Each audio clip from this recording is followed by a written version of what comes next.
The screaming birth of She Who Thirsts marked the end of an empire that had ruled the galaxy for millions of years. When Slaanesh erupted into existence during the 30th millennium, the psychic shockwave tore through the Eldar race with devastating finality. Entire craftworlds were consumed in an instant, their population's souls devoured by the newborn chaos god. The Eldar homeworlds in the galactic core became the Eye of Terror, a roiling mass of warp energy that would forever serve as Slaanesh's domain. Yet not all of the ancient race perished in that cataclysmic moment. Deep within the labyrinthine passages of the webway, scattered groups of Eldar survivors found themselves cut off from their dying civilization. These refugees had been engaged in various activities when the fall occurred. Some were traders using the ancient network of tunnels, others were explorers mapping forgotten routes, and many were simply traveling between the great port cities that served as waypoints throughout the webway's vast expanse. Among these port cities, none was more significant than Commorragh. Originally constructed as a trading hub during the height of Eldar civilization, Commorragh had served as a nexus point where dozens of webway portals converged. Its architecture reflected the pinnacle of Eldar engineering, with soaring spires that defied conventional physics and platforms that hung suspended in the interdimensional space between realms. The city's original inhabitants had been merchants, diplomats, and various functionaries who maintained the flow of goods and information throughout the empire. When the fall came, these survivors found themselves trapped but protected within the webway's confines, shielded from Slaanesh's immediate hunger by the ancient barriers that separated the tunnel network from the warp. The initial years following the fall were chaotic and desperate. The survivors in Commorragh faced immediate challenges that would reshape their entire society. Cut off from the psychic network that had sustained Eldar civilization, they discovered that their souls were slowly being drained by She Who Thirsts despite the webway's protection. The barriers were not absolute, they merely delayed the inevitable consumption. Traditional Eldar society, built around the path system that channeled and controlled their intense emotions, collapsed as survivors realized that their old ways of life were no longer sustainable. It was during this period of upheaval that the first proto-Kabals began to form. These were initially loose confederations of survivors who banded together for protection and resources. The strongest among them were those who had already embraced the darker aspects of Eldar nature before the fall: pirates, outcasts, and those who had rejected the path system. They quickly discovered that acts of cruelty, torture, and the infliction of pain could temporarily satiate their souls and provide protection from Slaanesh's hunger. This revelation fundamentally altered the trajectory of Commorragh's development. Among the various factions that emerged in the early post-fall period, none would prove more significant than the group that coalesced around a former slave named Asdrubal Vect. Unlike many of the survivors who had been merchants or nobles, Vect came from the lowest rungs of pre-fall Eldar society. He had been born into bondage, serving various masters in the outer districts of Commorragh before the catastrophe struck. This background, which should have been a disadvantage, instead provided him with crucial insights into the city's infrastructure and the weaknesses of its ruling class. Vect's rise began in the immediate aftermath of the fall, when traditional authority structures had broken down but had not yet been replaced by new hierarchies. He understood that the old noble houses, despite their initial advantages in terms of resources and followers, were fundamentally unprepared for the new reality of Commorragh. They continued to operate according to pre-fall social conventions, attempting to maintain their status through inherited privilege rather than adapting to the brutal meritocracy that was emerging. The transformation of Vect from slave to leader was neither swift nor easy. He began by gathering other low-born survivors who had been overlooked by the emerging noble factions.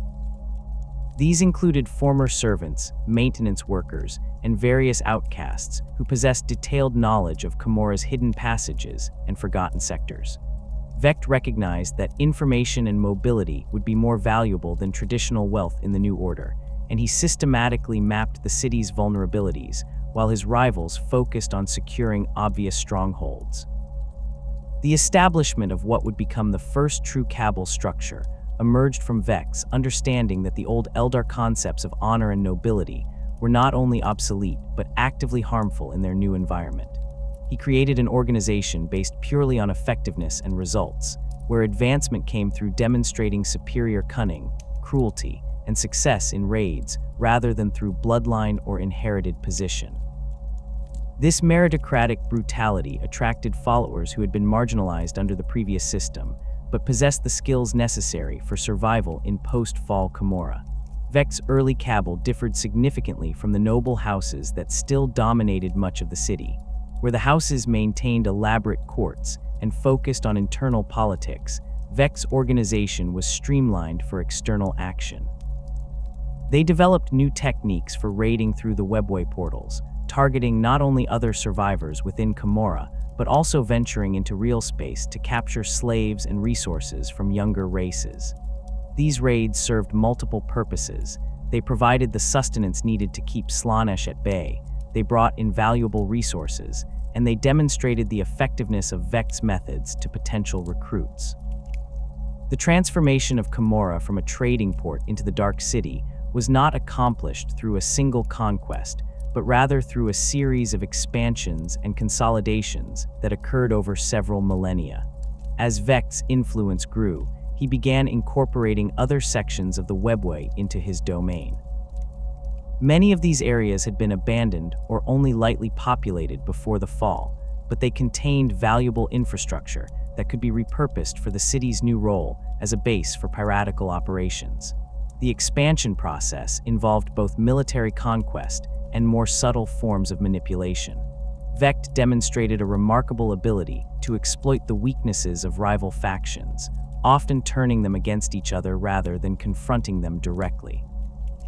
He would provide information to one noble house about another's vulnerabilities, supply weapons to rebels within a rival's territory, or simply wait for internal conflicts to weaken his enemies before moving to absorb their resources. This approach allowed him to grow stronger while his rivals grew weaker, all while maintaining the appearance of being merely one faction among many rather than a direct threat to the established order. The physical transformation of Commorragh during this period was dramatic. New districts were carved out of the interdimensional space, connected by bridges and platforms that defied conventional physics. The architecture began to reflect the changing nature of its inhabitants, with the elegant curves and organic forms of traditional Eldar construction giving way to more angular and predatory designs. Arenas were constructed for gladiatorial combat, slave pens were expanded to accommodate the growing number of captives, and torture chambers were integrated into the very foundations of the city's infrastructure. The consolidation of power among the Drukhari noble houses during this period established patterns that would persist for millennia. The houses that survived and thrived were those that successfully adapted to the new paradigm of constant raiding and internal competition. They abandoned the contemplative aspects of traditional Eldar culture in favor of an existence focused entirely on the pursuit of sensation and the infliction of suffering. The path system was not merely abandoned, but actively rejected, replaced by a philosophy that embraced excess and cruelty as necessary for survival. Early Kabal warfare was characterized by its complexity and the multiple levels on which it was conducted. Physical combat was only one aspect of the conflicts that raged throughout Commorragh.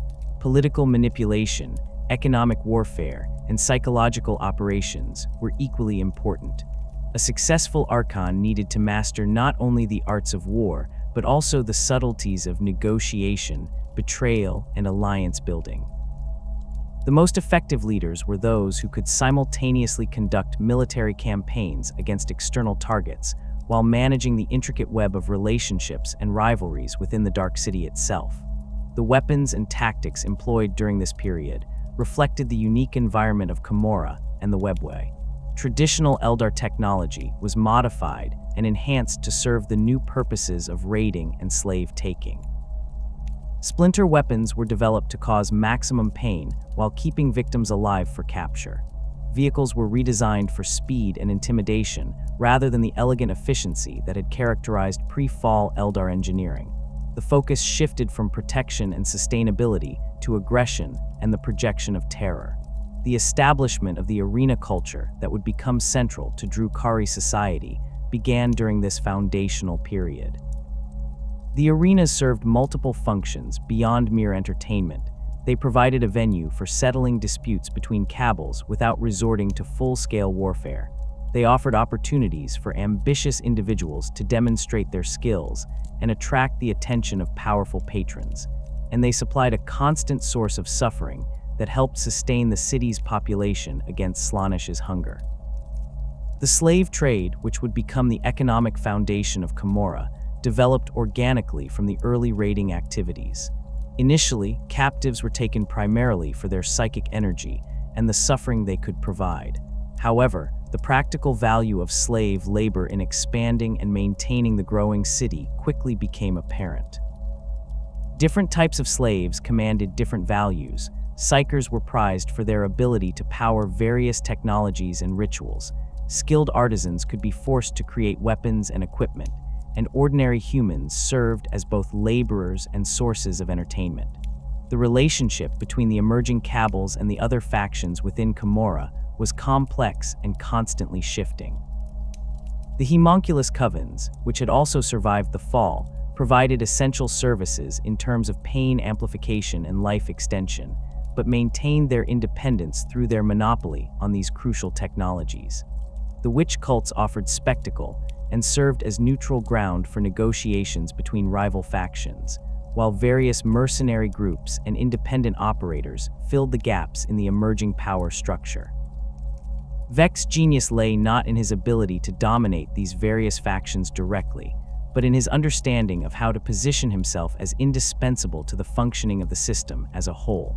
He became the broker of deals between rival houses, the coordinator of major raids that required multiple Kabals to work together, and the arbiter of disputes when direct warfare would be too costly for all involved parties. This role allowed him to accumulate power and influence without triggering the kind of coordinated opposition that might have destroyed a more overtly aggressive leader.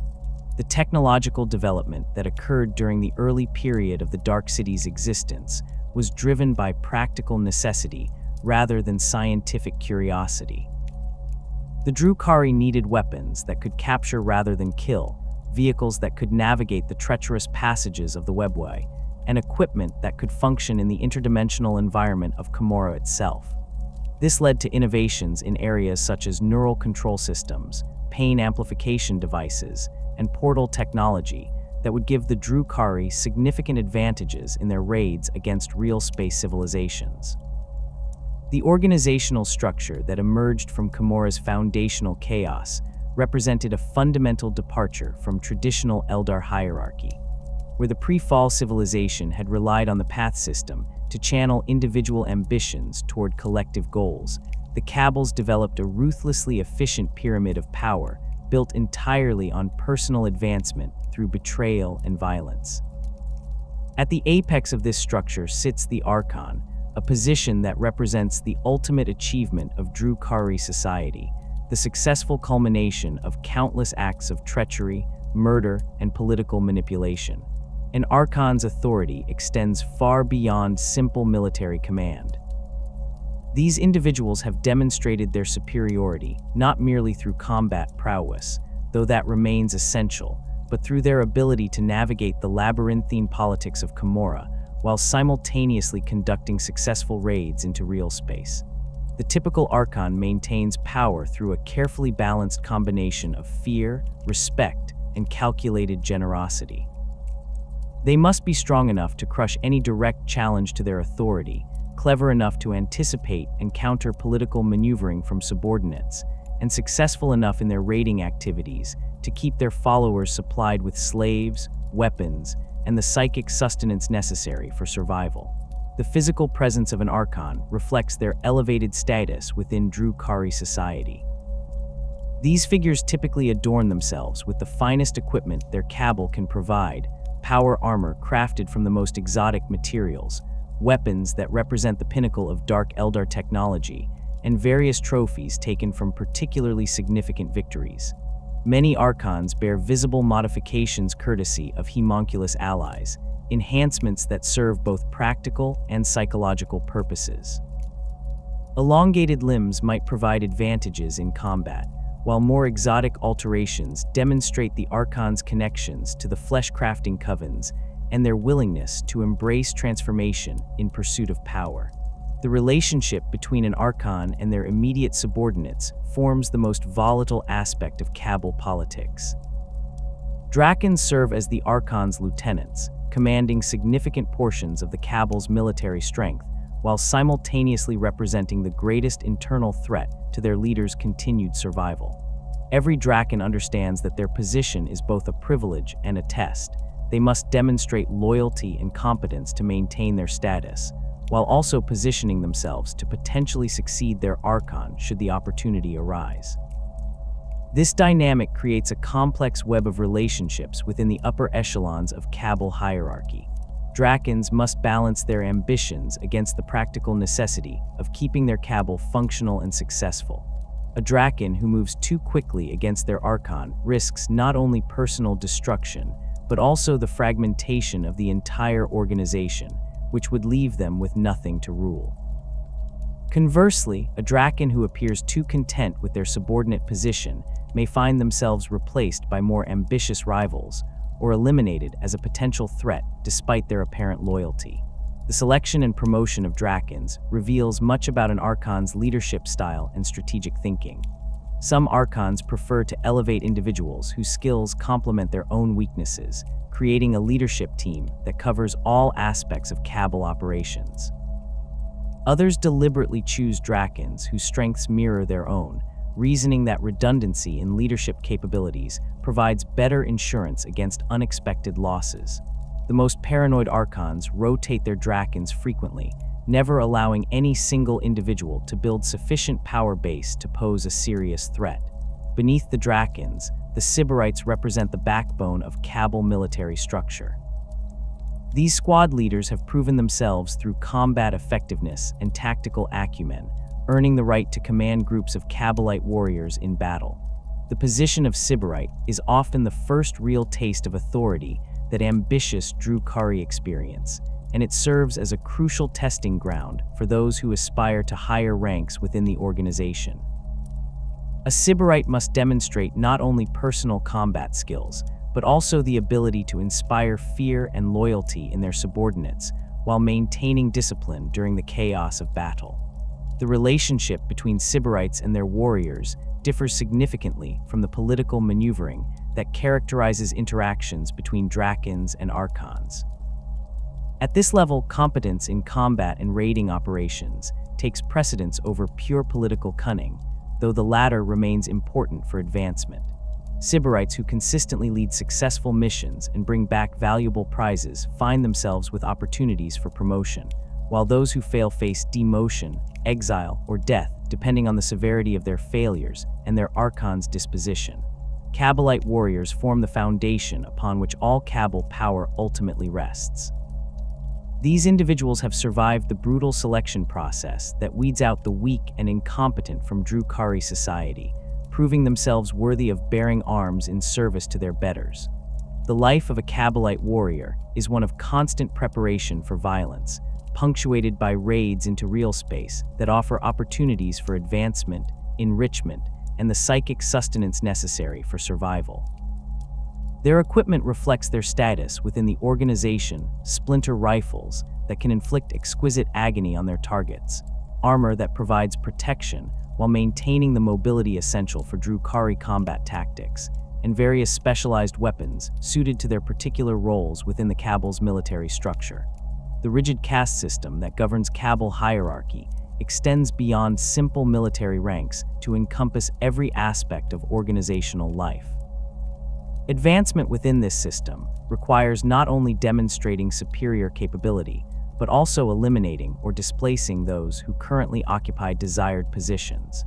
This creates an environment of constant competition that serves to strengthen the organization by ensuring that only the most capable individuals rise to positions of authority, while simultaneously creating internal tensions that can be exploited by rival Kabals or other enemies. The integration of specialized units into Kabal structure represents one of the most complex aspects of Drukhari military organization. Incubi bodyguards occupy a unique position within this hierarchy, as they maintain their own warrior lodge traditions while serving individual Archons or other high-ranking Kabal members. These elite warriors are not technically part of the Kabal's command structure, but their presence significantly affects the balance of power within the organization. An Archon protected by incubi bodyguards is far more difficult to assassinate, which tends to discourage direct challenges to their authority while potentially encouraging more subtle forms of political maneuvering. The relationship between incubi and their employers is governed by ancient contracts that predate the formation of most current Kabals. These agreements specify the terms of service, payment expectations, and the circumstances under which the contract may be terminated. The incubi's reputation for absolute loyalty during the term of their service makes them invaluable to Archons who face constant threats from ambitious subordinates, but their mercenary nature means that this protection is only as reliable as the Archon's ability to meet their contractual obligations. Members of the Court of the Archon represent another category of specialized personnel whose integration into Kabal structure requires careful management. These individuals, including Lamians, Medusi, S-Slythe, and Gulls, bring unique capabilities that can significantly enhance a Kabal's effectiveness, but their alien nature and specialized skills place them outside the normal hierarchy. An Archon must balance the advantages these creatures provide against the potential complications their presence creates within the organization's power structure.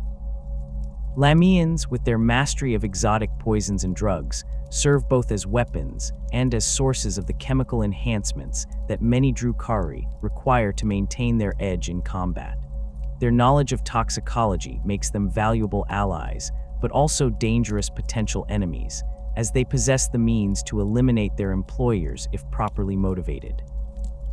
Medusi brings psychic abilities that complement the Drukhari's own capabilities, while their horrific appearance serves to intimidate enemies and reinforce the Archon's reputation for consorting with dangerous entities. The integration of allied witch cults into Kabal operations represents one of the most delicate aspects of Drukhari inter-factional politics. These alliances are typically temporary arrangements focused on specific objectives, as the fundamental differences between Kabal and cult philosophies make long-term cooperation difficult. Kabals approach warfare with calculated brutality designed to achieve specific strategic objectives, while witch cults are primarily motivated by the pursuit of perfect combat and the aesthetic appreciation of violence. When witch cults do ally with Kabals for major operations, the integration of their forces requires careful coordination to prevent conflicts between the different organizational cultures. Witches operate according to their own hierarchy and traditions, which may not align with Kabal command structures. Successful joint operations typically involve clearly defined roles for each faction, with Kabals handling the strategic planning and logistics, while cults focus on the aspects of the mission that allow them to demonstrate their combat artistry. Resource management within a Kabal extends far beyond the simple accumulation of wealth or weapons. The procurement and maintenance of slave populations represents one of the most critical aspects of Kabal operations, as these captives serve multiple essential functions within Drukhari society. Slaves provide the labor necessary to maintain Commorragh's infrastructure, serve as subjects for the torture that sustains Drukhari souls against Slaanesh's hunger, and represent a form of currency that can be traded with other factions for goods and services. The logistics of slave procurement require careful planning and significant resources. Successful raids into realspace demand detailed intelligence about target populations, coordination between multiple Kabal units, and the specialized equipment necessary to capture large numbers of victims while minimizing casualties among the raiders themselves. The transportation of slaves back to Commorragh through webway portals presents additional challenges, as the interdimensional tunnels were not originally designed to accommodate large-scale population transfers. Once slaves arrive in Commorragh, their management becomes an ongoing concern that affects every aspect of Kabal operations. Different types of captives require different handling. Psykers must be contained with specialized equipment to prevent them from using their abilities to escape or cause damage, while skilled artisans need to be kept in sufficient health to continue producing valuable goods. The distribution of slaves within the Kabal hierarchy serves as both a reward system for successful raiders and a means of maintaining the complex web of obligations and dependencies that holds the organization together. Weapon manufacturing represents another crucial aspect of Kabal resource management, as the specialized equipment required for Drukhari warfare cannot be obtained through simple trade or conquest. The production of splinter weapons, for example, requires not only advanced manufacturing facilities, but also access to the exotic materials and technologies that give these weapons their distinctive properties. Many Kabals maintain their own weapon shops staffed by enslaved artisans and overseen by Drukhari specialists who understand the intricate requirements of their faction's preferred armaments. The territorial control that Kabals exercise within Commorragh's various districts forms the foundation of their power and influence within the broader Dark City. These territories are not merely administrative divisions, but represent carefully defended strongholds that serve as bases for raiding operations, storage facilities for accumulated wealth, and symbols of the Kabal's status within Drukhari society.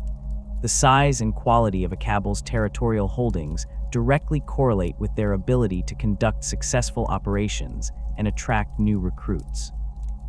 Competition for desirable territory within Commorragh creates another layer of conflict that Kabals must navigate while pursuing their external objectives. The most valuable districts offer advantages such as proximity to major webway portals, access to essential infrastructure, or defensible positions that can be fortified against rival factions. Control of these areas often requires constant vigilance and the willingness to defend territorial claims through violence when necessary. The administration of Kabal territories requires a complex bureaucracy that extends far beyond the military hierarchy. Slave overseers, weapon technicians, portal operators, and various other specialists must be recruited, trained, and managed to keep the organization functioning effectively. This administrative apparatus represents both a source of strength and a potential vulnerability, as it creates additional positions that ambitious individuals might seek to exploit for personal advancement, while also providing more opportunities for rival factions to infiltrate and sabotage Kabal operations. The transformation of a low-born slave into the supreme overlord of Commorragh represents perhaps the most extraordinary rise to power in the history of the Dark City. Asdrubal Vect's ascension began in the most unlikely circumstances imaginable. Born into bondage in one of Commorragh's outer districts, he spent his early years performing menial labor for various minor nobles who viewed him as nothing more than expendable property. This humble origin, rather than limiting his potential, provided him with crucial insights into the fundamental weaknesses of Commorragh's ruling class that would later prove instrumental in his conquest of the Dark City. Vect's early experiences as a slave exposed him to aspects of Commorragh's infrastructure and social dynamics that remained invisible to the noble houses.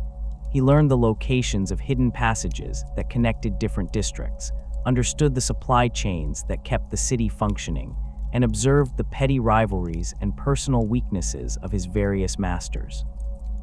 More importantly, he recognized that the traditional Drukhari nobility, despite their obvious advantages in terms of resources and followers, remained fundamentally unprepared for the kind of total warfare that would be necessary to truly dominate the Dark City.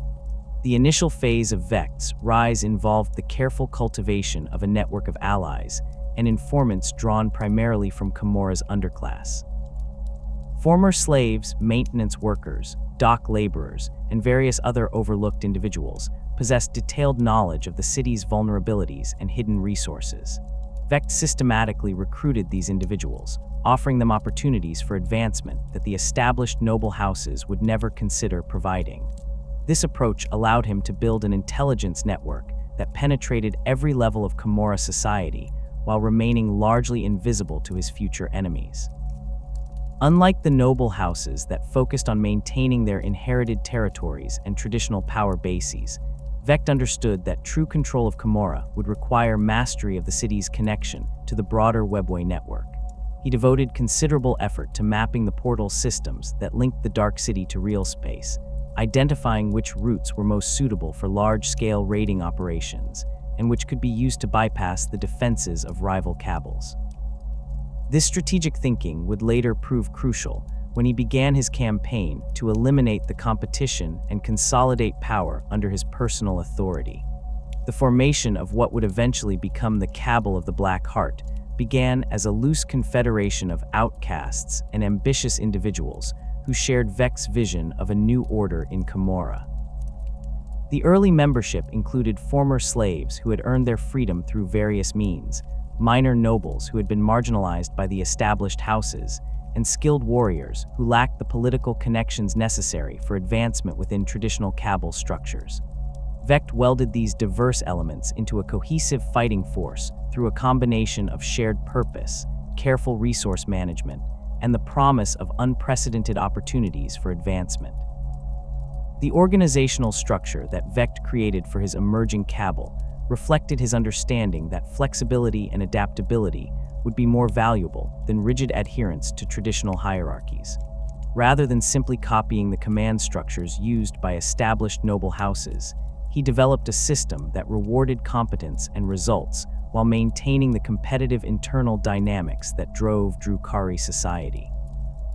Positions within the Black Heart were earned through demonstrated ability rather than inherited privilege, creating a meritocracy that attracted talented individuals from across Commorragh's social spectrum. Vec's early military campaigns focused on targets that would provide maximum strategic advantage while minimizing the risk of triggering coordinated opposition from the established powers. He avoided direct confrontations with major noble houses, instead targeting their outlying territories and minor allies. These operations served multiple purposes. They provided his followers with combat experience and valuable resources, demonstrated the effectiveness of his tactical innovations, and gradually weakened the peripheral elements of rival power structures without immediately threatening their core interests.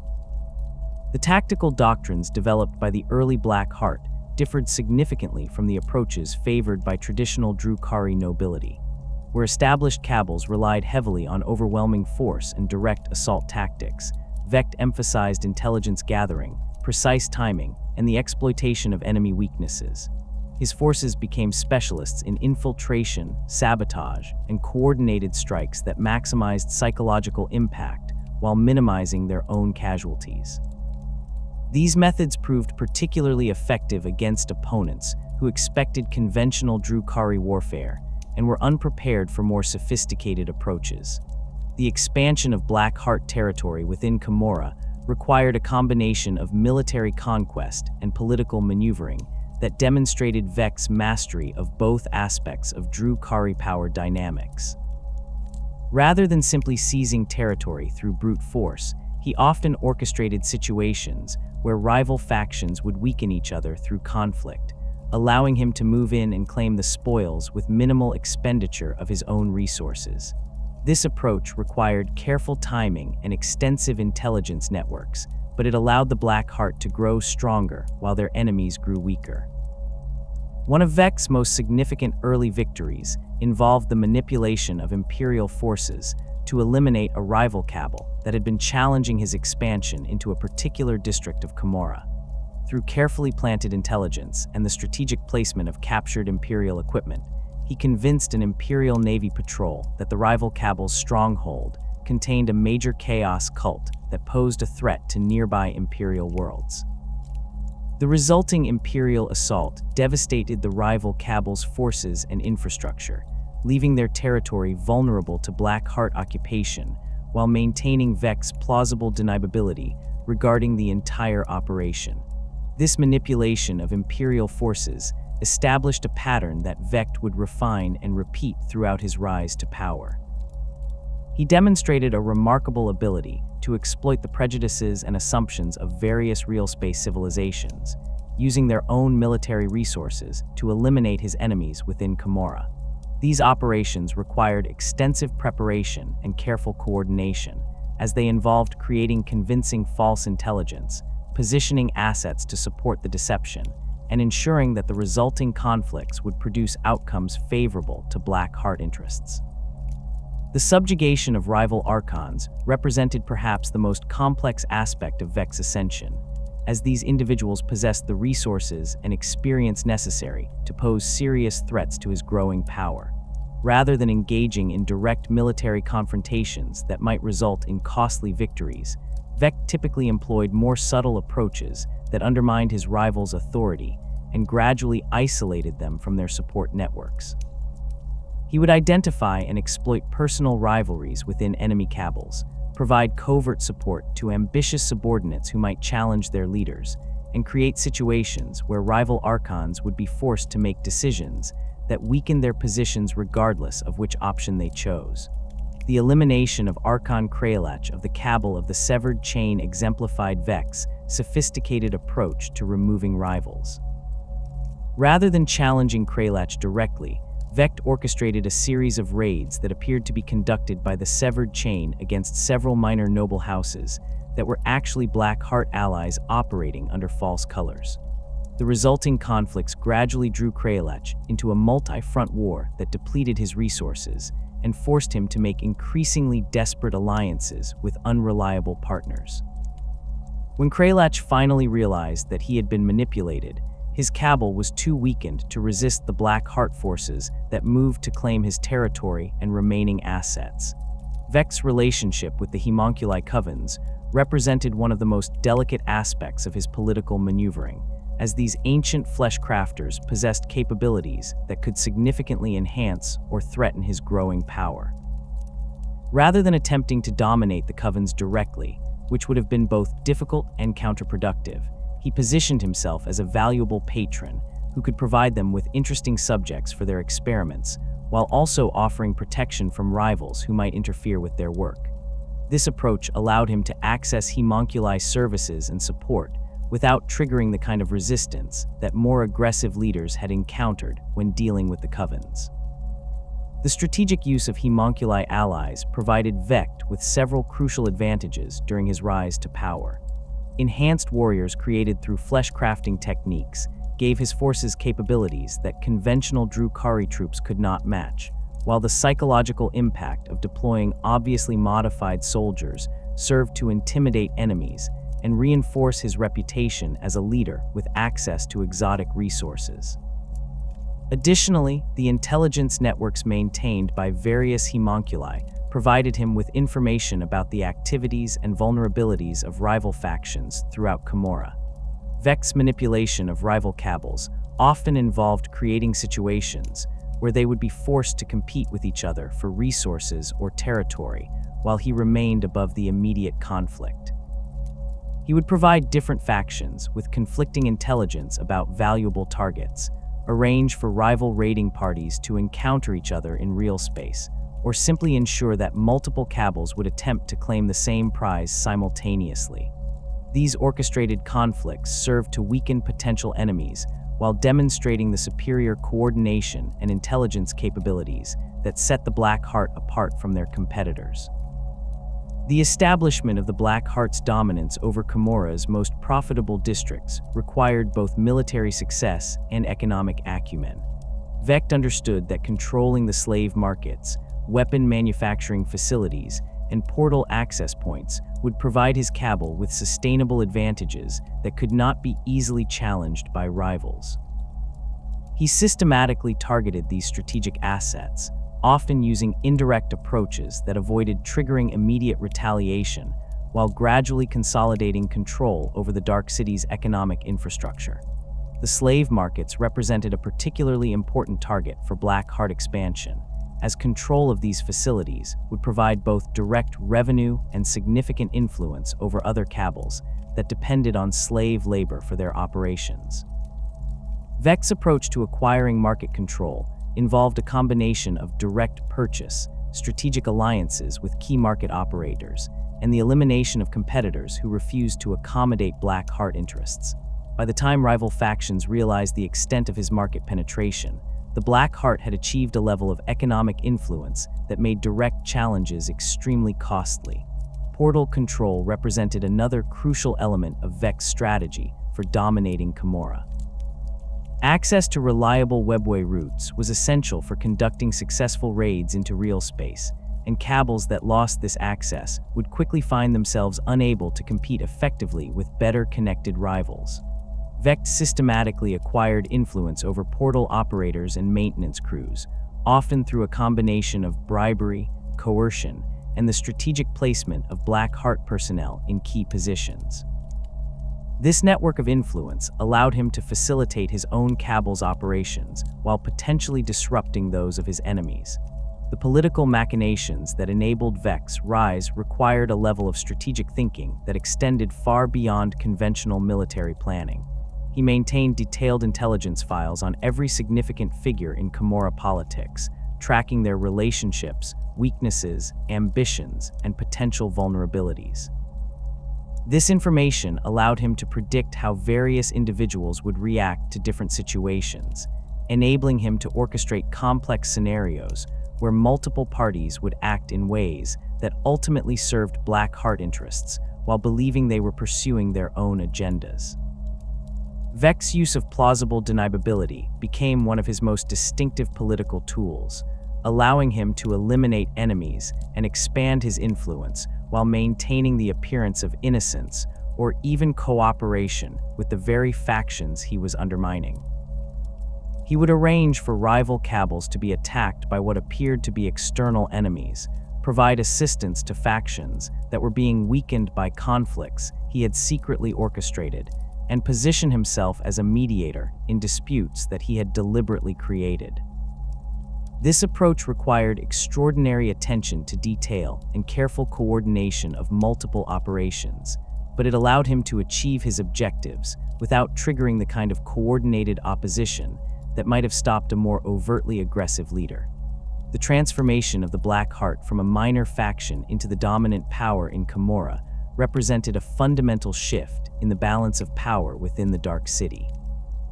Vex's success demonstrated that traditional noble privilege was insufficient to maintain authority in the face of superior organization, strategic thinking, and tactical innovation. His rise inspired imitators throughout Commorragh, while simultaneously establishing new standards for political and military competence that would reshape Drukhari society for millennia to come. The establishment of Vex's supremacy over Commorragh did not eliminate the other major Kabals that had emerged from the Dark City's foundational chaos. Instead, his consolidation of power created a new hierarchy where the most successful and adaptable organizations continued to operate as significant forces within the broader structure of Drukhari society. These great Kabals, while acknowledging Vex's ultimate authority, maintained their own territories, specialized capabilities, and distinctive approaches to warfare that made them valuable assets in the Supreme Overlord's grand designs for the Dark City's expansion and dominance. Among the most prominent of these surviving organizations, the Cabal of the Flayed Skull has earned a reputation that extends far beyond Commorragh's borders into the realms of real space civilizations that have encountered their lightning-fast raids. The Flayed Skull's approach to warfare emphasizes speed, precision, and the kind of aerial supremacy that can turn a conventional military engagement into a one-sided massacre before enemy forces have time to organize effective resistance. Their pilots represent some of the most skilled aerospace combatants in the galaxy, individuals who have spent centuries perfecting their mastery of the Raider and Venom transports that serve as the backbone of Drukhari mobile warfare. The origins of the Flayed Skull's specialization in rapid strike operations can be traced to their early territorial holdings within Commorragh, which included several districts that provided direct access to major webway portals suitable for large-scale vehicle deployment. Unlike Kabals that focused on infantry-based raids or relied heavily on slave labor for their operations, the Flayed Skull invested heavily in vehicle acquisition and pilot training, recognizing that superior mobility would provide decisive advantages in both real space raids and conflicts with rival Drukhari factions. This strategic focus required significant resources and long-term planning, as the maintenance of large vehicle fleets and the training of expert pilots demanded continuous investment in specialized facilities and personnel. The Flayed Skulls Ravager squadrons have become legendary throughout the sectors of realspace that border major webway access points, where Imperial and other civilizations have learned to associate the distinctive silhouette of these heavily armed gunships with impending disaster. The Kabals Ravagers differ from those employed by other Drukhari factions in both their armament configurations and the tactical doctrines that govern their deployment. Flayed Skull pilots favor weapon loadouts that maximize their ability to engage multiple target types during a single engagement, allowing their squadrons to eliminate enemy air defenses, destroy ground-based heavy weapons, and support infantry operations without requiring extensive coordination with other unit types. The training regimens employed by the Flayed Skull to produce their elite pilots involve a combination of combat experience, technical education, and survival challenges that would be considered extreme even by Drukhari standards. Prospective pilots must demonstrate not only exceptional reflexes and spatial awareness, but also the ability to maintain precise control of their vehicles while under extreme stress and in the face of overwhelming enemy fire. The Kabal maintains several specialized training facilities within their territories, including aerial combat arenas, where pilots can practice against both mechanical targets and live opponents in controlled environments that simulate the conditions they will encounter during actual raids. The Flayed Skull's approach to real space operations reflects their understanding that modern warfare increasingly depends on the ability to achieve local air superiority and exploit the psychological impact of aerial assault on ground-based defenders.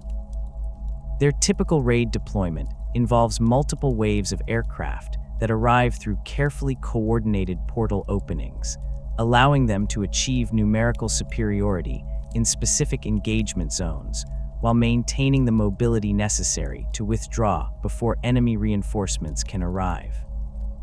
This tactical approach requires extensive intelligence gathering and precise timing, as the success of the entire operation depends on the raiders' ability to complete their objectives and extract their forces before becoming engaged in prolonged combat that might favor better equipped enemy forces. The reputation of Flayed Skull pilots extends beyond simple technical competence to encompass their willingness to attempt maneuvers and engage in combat situations that other Drukhari would consider suicidal. Their aircraft often bear elaborate kill markings and trophy displays that commemorate particularly spectacular victories or demonstrate the pilot's survival of seemingly impossible odds. These decorations serve both practical and psychological purposes. They provide enemy forces with clear evidence of the pilot's experience and capabilities, while also reinforcing the Drukhari emphasis on individual achievement and the pursuit of ever greater challenges. The Kabal of the Obsidian Rose represents a fundamentally different approach to Drukhari warfare, one that emphasizes meticulous planning, flawless execution, and the kind of tactical precision that transforms military operations into deadly works of art. Where other Kabals might rely on overwhelming force or superior technology to achieve their objectives, the Obsidian Rose has built its reputation on the ability to identify the optimal solution to any military challenge and execute that solution with a level of coordination and timing that leaves no room for enemy countermeasures or unexpected complications. The perfectionist philosophy that defines Obsidian Rose operations extends to every aspect of their organizational culture, from the selection and training of new recruits to the maintenance of their equipment and the planning of their raids. Members of this Kabal are expected to demonstrate not only competence in their assigned roles, but also a commitment to continuous improvement and the pursuit of tactical excellence that goes beyond simple effectiveness. This creates an internal culture that values innovation and creative problem solving, while maintaining the discipline necessary for complex multi-unit operations that require precise coordination between different elements of the Kabal's forces. The tactical doctrines employed by the Obsidian Rose reflect their understanding that successful military operations depend as much on careful preparation and intelligence gathering as on the capabilities of individual warriors or the quality of their equipment. Their planning processes involve detailed analysis of target capabilities, comprehensive assessment of potential complications or unexpected developments, and the creation of contingency plans that allow their forces to adapt to changing circumstances without losing overall operational coherence. This approach requires significant time and resource investment in the pre-operational phase, but it produces results that consistently exceed what might be expected from forces of comparable size and equipment. Obsidian Rose warriors are distinguished by their exceptional discipline and the precision with which they execute even routine military maneuvers. Their formations move with a coordination that appears almost choreographed, with individual squad members maintaining exact positioning and timing that allows the unit to function as a single organism rather than a collection of separate combatants. This level of coordination requires extensive training and constant practice, as the complex maneuvers favored by the Obsidian Rose depend on each warrior's ability to anticipate and respond to the actions of their teammates without requiring explicit communication or direction. The equipment employed by Obsidian Rose forces reflects their emphasis on precision and reliability over raw destructive power. Their weapons are maintained to specifications that exceed standard Drukhari military requirements, with individual warriors often spending considerable time customizing their armaments to achieve optimal performance characteristics for their specific combat roles. This attention to detail extends to their vehicles and support equipment, which undergo regular maintenance and modification to ensure that mechanical failures or performance limitations do not compromise the execution of carefully planned operations.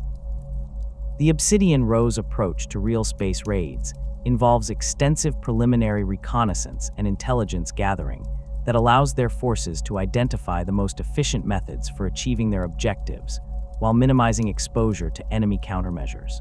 Their operations typically unfold according to precisely timed sequences that coordinate the actions of multiple units to create cascading effects that overwhelm enemy defenses through superior positioning and timing rather than brute force. This tactical approach requires commanders who can maintain awareness of complex, rapidly evolving situations while making the split-second decisions necessary to exploit emerging opportunities or counter unexpected threats.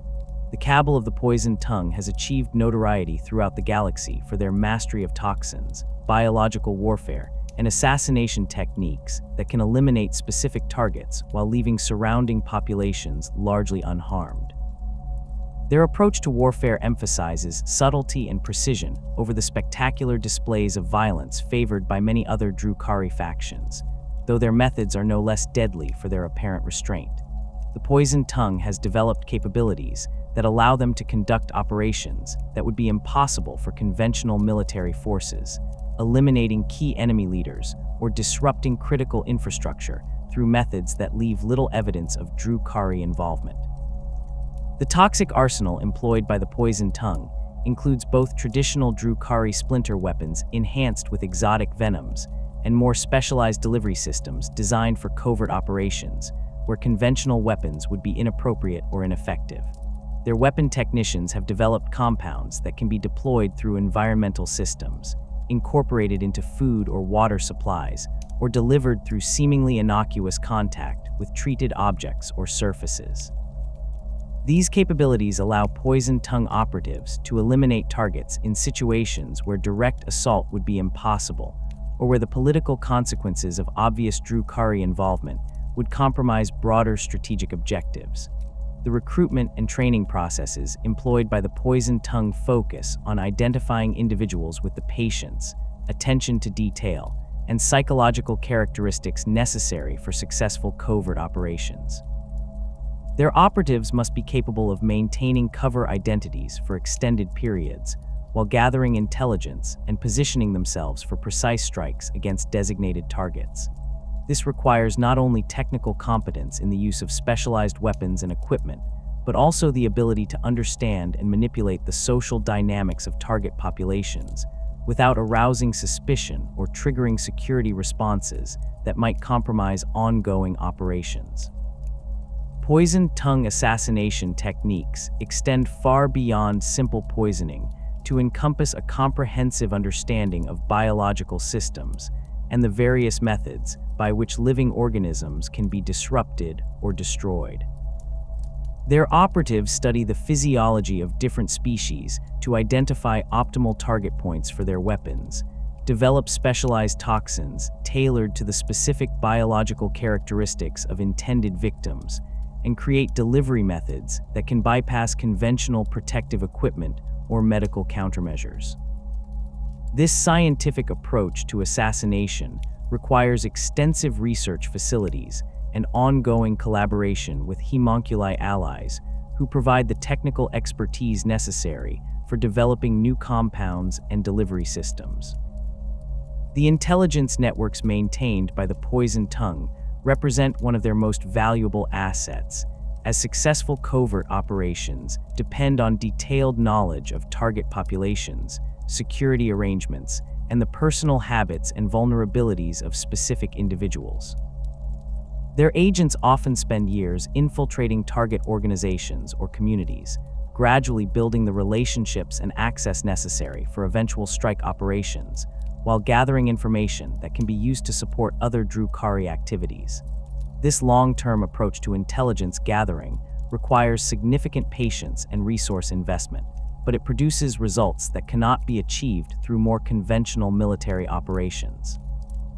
Among the lesser but still significant Kabals that operate within Commorragh's complex political landscape, the Kabal of the Last Hatred has carved out a distinctive niche through their specialization in anti-imperial warfare and their particular expertise in countering the tactics and equipment employed by humanity's sprawling interstellar empire.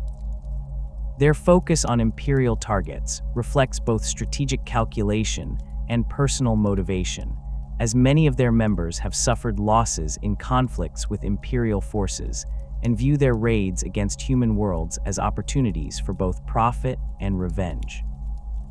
The Last Hatred's understanding of imperial military doctrine, equipment, and organizational structures exceeds that of most other Drukhari factions, as they have made the study of human warfare a central element of their tactical development. Their intelligence networks include agents who have spent decades observing imperial military installations, studying the training methods employed by different Imperial Guard regiments, and analyzing the capabilities and limitations of Imperial Navy vessels. This accumulated knowledge allows them to predict Imperial responses to different types of raids and develop countermeasures for the defensive strategies most commonly employed by human military commanders. The anti-imperial specialization of the Last Hatred extends to their equipment and tactical doctrines, which have been specifically adapted to exploit the weaknesses they have identified in imperial military systems. Their weapons loadouts favor armaments that are particularly effective against imperial armor and defensive positions, while their vehicle configurations emphasize the mobility and firepower necessary to overcome the numerical advantages that imperial forces typically enjoy. Their raiders have developed techniques for disrupting imperial command and control systems, neutralizing imperial air support, and exploiting the logistical vulnerabilities that affect all large-scale military operations. The psychological warfare techniques employed by the Last Hatred reflect their understanding of human psychology and the specific fears and cultural assumptions that can be exploited to maximize the terror impact of their raids. They have studied imperial propaganda, religious beliefs, and social structures to identify the most effective methods for creating panic and disrupting organized resistance. Their operations often include elements designed to exploit imperial superstitions or cultural taboos, creating psychological effects that persist long after the physical damage of their raids has been repaired. The systematic exploitation of realspace populations represents the fundamental economic engine that sustains Commorragh's existence and prevents its inhabitants from falling prey to Slaanesh's eternal hunger. Every raid launched from the Dark City serves multiple interconnected purposes: the acquisition of slaves to fuel the city's labor demands, the procurement of exotic materials unavailable within the Webway's confines, and the generation of suffering necessary to satiate Drukhari souls against the predations of she who thirsts. The planning and execution of these operations requires a level of coordination and strategic thinking that transforms what might appear to be simple piracy into sophisticated military campaigns that can reshape the balance of power across entire star systems. The intelligence gathering phase that precedes any significant real space raid involves extensive reconnaissance operations that can span decades or even centuries of preparation. Drukhari scouts, often operating through carefully concealed webway portals, establish observation posts on target worlds where they monitor population movements, military deployments, industrial capabilities, and the countless other factors that determine a world's suitability for large-scale slave procurement.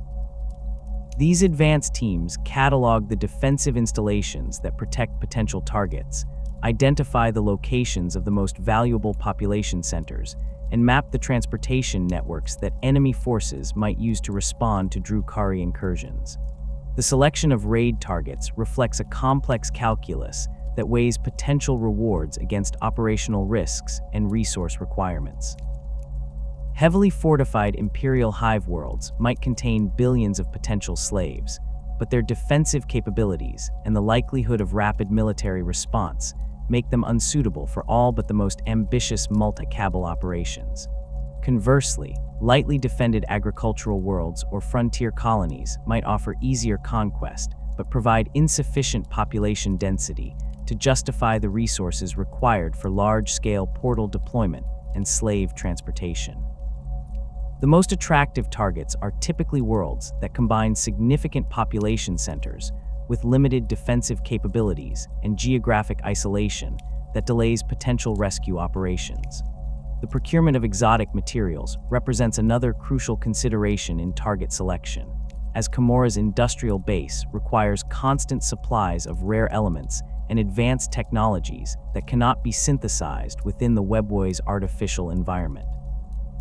Forge worlds controlled by the Adeptus Mechanicus contain vast stockpiles of advanced materials and manufacturing equipment, making them extremely valuable targets despite their formidable defenses. Mining worlds that extract rare minerals or energy sources provide different but equally important resources, while research facilities might contain prototype technologies or scientific data that could enhance Drukhari military capabilities. Portal deployment represents one of the most technically demanding aspects of real space raid operations, as the creation of stable webway connections to target locations requires precise calculations and specialized equipment that must function flawlessly under combat conditions. The Drukhari have developed portable portal generators that can create temporary access points large enough to accommodate raiding fleets, but these devices require careful positioning and significant power sources to maintain the dimensional barriers necessary for safe passage. The timing of portal activation must be coordinated with the arrival of raiding forces to minimize the exposure period during which enemy forces might detect and respond to the dimensional disturbance. The technical challenges associated with portal deployment become exponentially more complex when operations involve multiple simultaneous access points or require portals large enough to accommodate heavy vehicles and large numbers of personnel.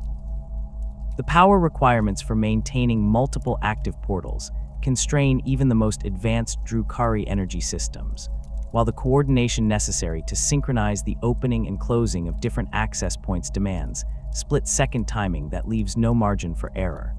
Failed portal operations can result in raiding forces being stranded in real space, or worse, dimensional instabilities that tear apart both the raiders and their intended targets.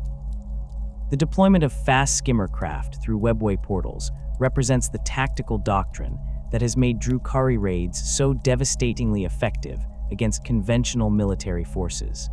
Raiders and venoms emerge from dimensional rifts at maximum velocity, their pilots already locked onto predetermined targets and firing solutions calculated during the approach phase.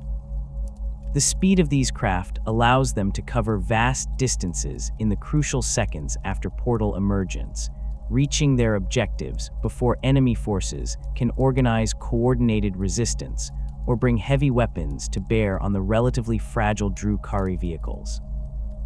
The psychological impact of sudden skimmer deployment cannot be overstated, as the appearance of alien aircraft from dimensional tiers creates panic and confusion that often proves more effective than the actual firepower of the attacking craft. Enemy commanders trained to respond to conventional threats find themselves facing an assault that bypasses their prepared defensive positions and strikes at targets they had considered secure from attack. The distinctive whine of Drukhari engines and the alien silhouettes of their craft create terror that spreads far beyond the immediate combat zone, disrupting communications and command structures across entire planetary defense networks. Raider crews represent the elite of Drukhari mobile warfare, individuals who have mastered the complex skills necessary to pilot their craft through dimensional portals while simultaneously engaging multiple enemy targets and coordinating with other elements of the raiding force. The open-top design of Raider transports requires pilots who can maintain precise control while exposed to enemy fire, environmental hazards, and the disorienting effects of rapid dimensional transitions. The most experienced pilots develop an intuitive understanding of their craft's capabilities that allows them to execute maneuvers that would be impossible for less skilled operators, threading their vehicles through defensive fire patterns while delivering their passenger loads to precise insertion points. The warrior squads transported by Raider craft must be prepared to disembark and engage enemy forces within seconds of portal emergence, as the success of most operations depends on achieving immediate tactical superiority before defenders can organize effective resistance. Kabalite warriors carried into battle aboard raiders undergo specialized training that prepares them for the disorientation and physical stress associated with rapid dimensional travel, while their equipment loadouts are optimized for the specific requirements of their assigned mission objectives. Squads designated for slave procurement carry restraint devices and non-lethal weapons designed to incapacitate rather than kill potential captives, while those assigned to eliminate specific targets or destroy infrastructure carry more conventional armaments. Venom squadrons provide close support and reconnaissance capabilities that complement the heavier firepower and transport capacity of Raider formations. These smaller, more agile craft excel at engaging enemy light vehicles and infantry formations, while providing the speed and maneuverability necessary to respond rapidly to changing tactical situations. Venom pilots often serve as the eyes and ears of larger raiding forces, using their craft's superior speed to scout ahead of main formations and provide early warning of enemy movements or unexpected defensive preparations. The coordination between different types of skimmer craft during realspace operations requires a level of tactical sophistication that reflects the Drukhari's millennia of experience in mobile warfare. Mixed formations of raiders and venoms can engage multiple target types simultaneously while maintaining the flexibility necessary to respond to enemy countermeasures or exploit unexpected opportunities. The most successful raid commanders understand how to balance the different capabilities of their available craft to create combined arms effects that maximize the impact of their forces while minimizing exposure to enemy defensive fire. The extraction phase of realspace raids presents unique challenges that require the same level of planning and coordination as the initial assault. Raiding forces must complete their objectives and return to their extraction points within precisely calculated timeframes, as prolonged exposure to enemy counterattacks can quickly overwhelm even the most capable Drukhari formations. The portable portal generators used to create extraction points are vulnerable to enemy fire and require constant protection from dedicated security teams, while the loading of captured slaves and materials must be accomplished under combat conditions that leave little room for careful handling or organization. Large-scale planetary assaults that involve multiple Kabals working in coordination represent the most complex and ambitious operations conducted by Drukhari forces. These campaigns require extensive preliminary negotiations between participating factions to establish command structures, resource allocation, and the division of captured spoils. The natural competitiveness and mutual suspicion that characterizes relationships between different Kabals makes such cooperation inherently unstable, requiring careful management and constant monitoring to prevent internal conflicts that might compromise the overall operation. The integration of Wych Cults into major planetary assault operations provides specialized capabilities that complement the tactical strengths of Kabal forces while creating additional coordination challenges. Wych Cult warriors excel in close-quarters combat and the kind of spectacular violence that maximizes psychological impact on enemy forces, but their emphasis on individual combat prowess and artistic expression can conflict with the disciplined unit tactics favored by most Kabals. Successful joint operations typically involve clearly defined roles that allow each faction to contribute their particular strengths while minimizing opportunities for tactical conflicts or command disputes. Haemonculi Covens bring unique capabilities to large-scale assault operations through their mastery of pain amplification technologies and their ability to deploy specialized creatures that cannot be countered by conventional military responses. Pain engines and other Coven constructs serve as psychological warfare tools that create terror effects far beyond their actual combat capabilities, while Haemonculi themselves provide medical support and torture expertise that enhances the value of captured slaves.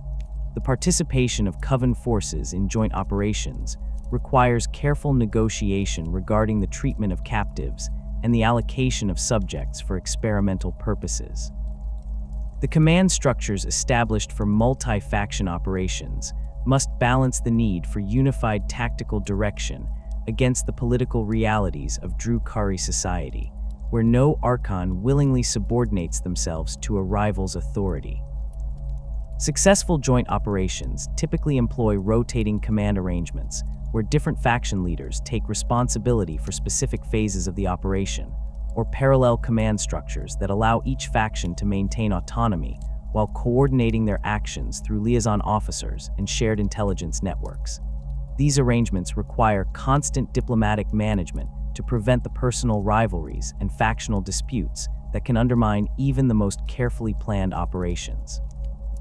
The logistical requirements for planetary assault operations exceed those of smaller raids by several orders of magnitude, as the transportation and supply of large numbers of warriors, vehicles, and specialized equipment through webway portals demands extensive preparation and resource allocation. The establishment of forward bases within target systems requires the deployment of defensive forces and support personnel who can maintain portal operations and provide resupply capabilities for extended campaigns. These logistical networks become high-value targets for enemy counterattacks, requiring significant security resources that reduce the forces available for primary mission objectives. The economic necessity that drives constant raiding operations extends far beyond simple resource acquisition to encompass the fundamental requirements for Drukhari survival in their post-fall existence. The population of Commorragh requires continuous influxes of fresh slaves to replace those consumed by the city's industrial operations, gladiatorial games, and the countless other activities that sustain Drukhari society. The rate of slave consumption within the Dark City means that even the most successful raids provide only temporary relief from the constant pressure to acquire new captives, creating a cycle of violence that must be maintained indefinitely to prevent societal collapse. The prevention of stagnation that might attract Slaaneş's attention represents an existential threat that shapes every aspect of Drukhari raiding strategy. Periods of reduced activity or failed operations create dangerous accumulations of psychic energy that draw the attention of she who thirsts, threatening not only individual Drukhari, but potentially the entire population of Commorragh. This creates pressure for increasingly ambitious and spectacular raids that provide the levels of suffering and sensation necessary to maintain the psychic barriers that protect the Dark City from chaos corruption.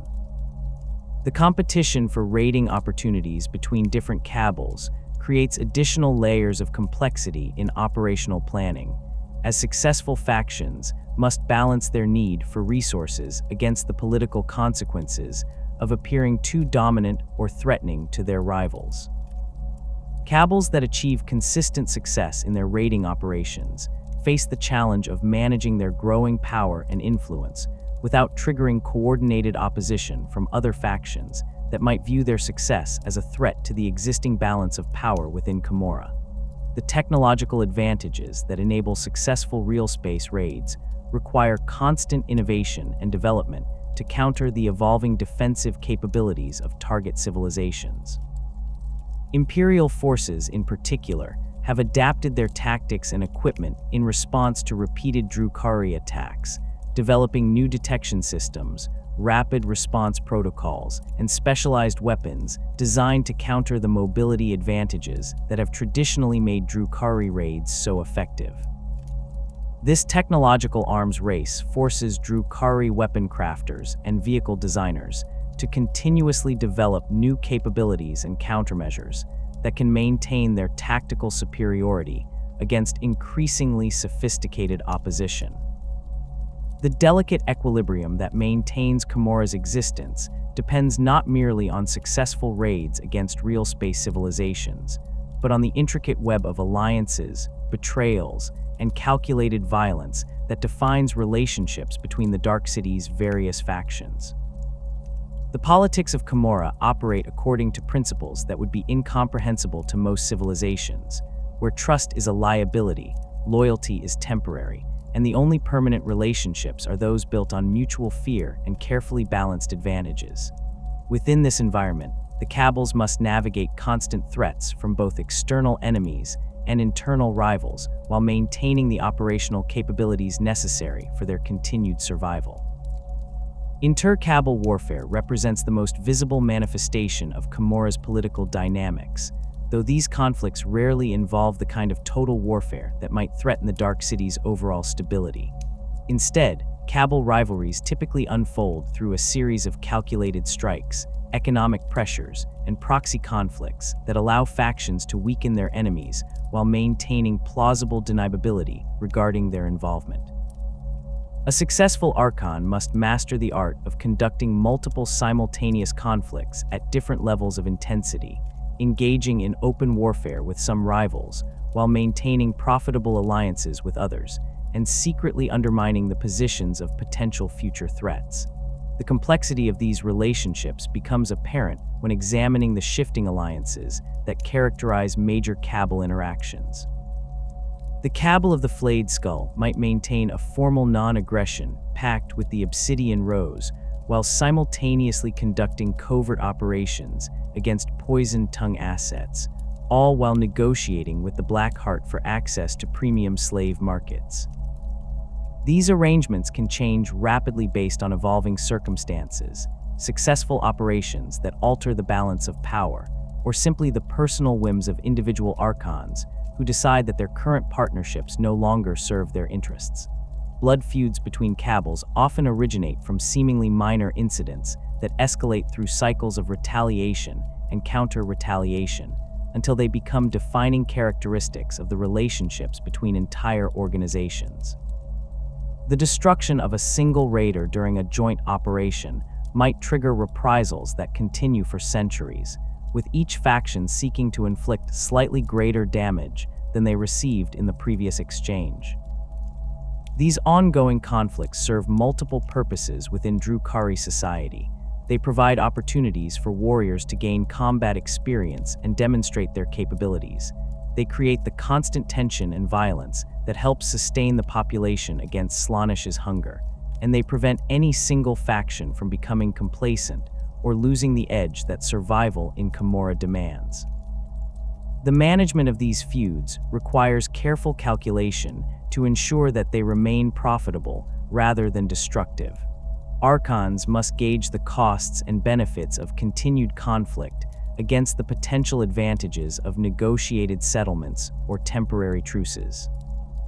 A feud that drains too many resources or prevents a cabal from conducting profitable realspace raids becomes a liability that threatens the organization's survival, while conflicts that are resolved too easily might be interpreted as signs of weakness that invite challenges from other rivals. The most skilled Archons learn to manipulate their feuds to create opportunities for advancement while avoiding the kind of devastating losses that might permanently cripple their organizations. The role of neutral parties in mediating cabal conflicts has evolved into a specialized function within Commorragh's political landscape. Certain minor cabals or independent operators have built their reputations on their ability to facilitate negotiations between warring factions, providing secure meeting locations and reliable communication channels that allow enemies to explore potential agreements without appearing weak or desperate. These mediators must maintain careful neutrality to preserve their usefulness, as any perceived favoritism toward one faction would immediately compromise their ability to serve other clients and potentially make them targets for retaliation. The Archon's court represents the most intimate and dangerous aspect of cabal politics, as these collections of advisors, bodyguards, and specialists operate within the inner circles of power, where personal relationships and individual loyalties can determine the fate of entire organizations. The composition of an Archon's court reflects both their personal preferences and their strategic needs, balancing the requirement for trusted allies against the necessity of maintaining access to specialized capabilities that cannot be found within the cabal's regular membership. Lamians occupy a unique position within Archon courts through their mastery of exotic poisons and biochemical manipulation. These deadly courtesans serve as both weapons and advisors, providing their patrons with access to toxins that can eliminate enemies without leaving obvious evidence of foul play, while also offering insights into the weaknesses and vulnerabilities of rival leaders. The relationship between an Archon and their Lamian allies requires extraordinary trust, as these individuals possess the knowledge and means to eliminate their employers at any time. This mutual vulnerability creates bonds that can be stronger than conventional loyalty, as both parties understand that their survival depends on maintaining their partnership. The poisons employed by Lamians extend far beyond simple killing compounds to include substances that can manipulate emotions, alter memories, or induce specific psychological states in their victims. A skilled Lamian might dose an enemy negotiator with compounds that increase aggression and reduce rational thinking, causing them to make decisions that favor their opponent's position. Alternatively, they might employ toxins that create temporary paralysis or disorientation, allowing their allies to capture valuable prisoners or extract information from unwilling subjects. The versatility of these chemical weapons makes Lamians invaluable assets in the complex political maneuvering that characterizes Archon-level conflicts. Medusi brings psychic capabilities to Archon courts that complement the more conventional skills of other court members. These alien creatures possess mental powers that can penetrate the psychological defenses of most sentient species, providing their employers with intelligence-gathering capabilities that would be impossible to achieve through conventional means. The presence of a Medusa in an Archon's court serves as both a practical asset and a symbol of the leader's connections to exotic allies, demonstrating their ability to forge relationships with dangerous non-Drukhari entities. The psychic abilities of Medusi make them particularly valuable during negotiations with other factions, as they can provide their employers with insights into the true intentions and emotional states of rival leaders. A Medusa might detect deception during diplomatic discussions, identify the specific fears or desires that motivate an opponent's behavior, or simply project an aura of menace that influences the psychological dynamics of important meetings.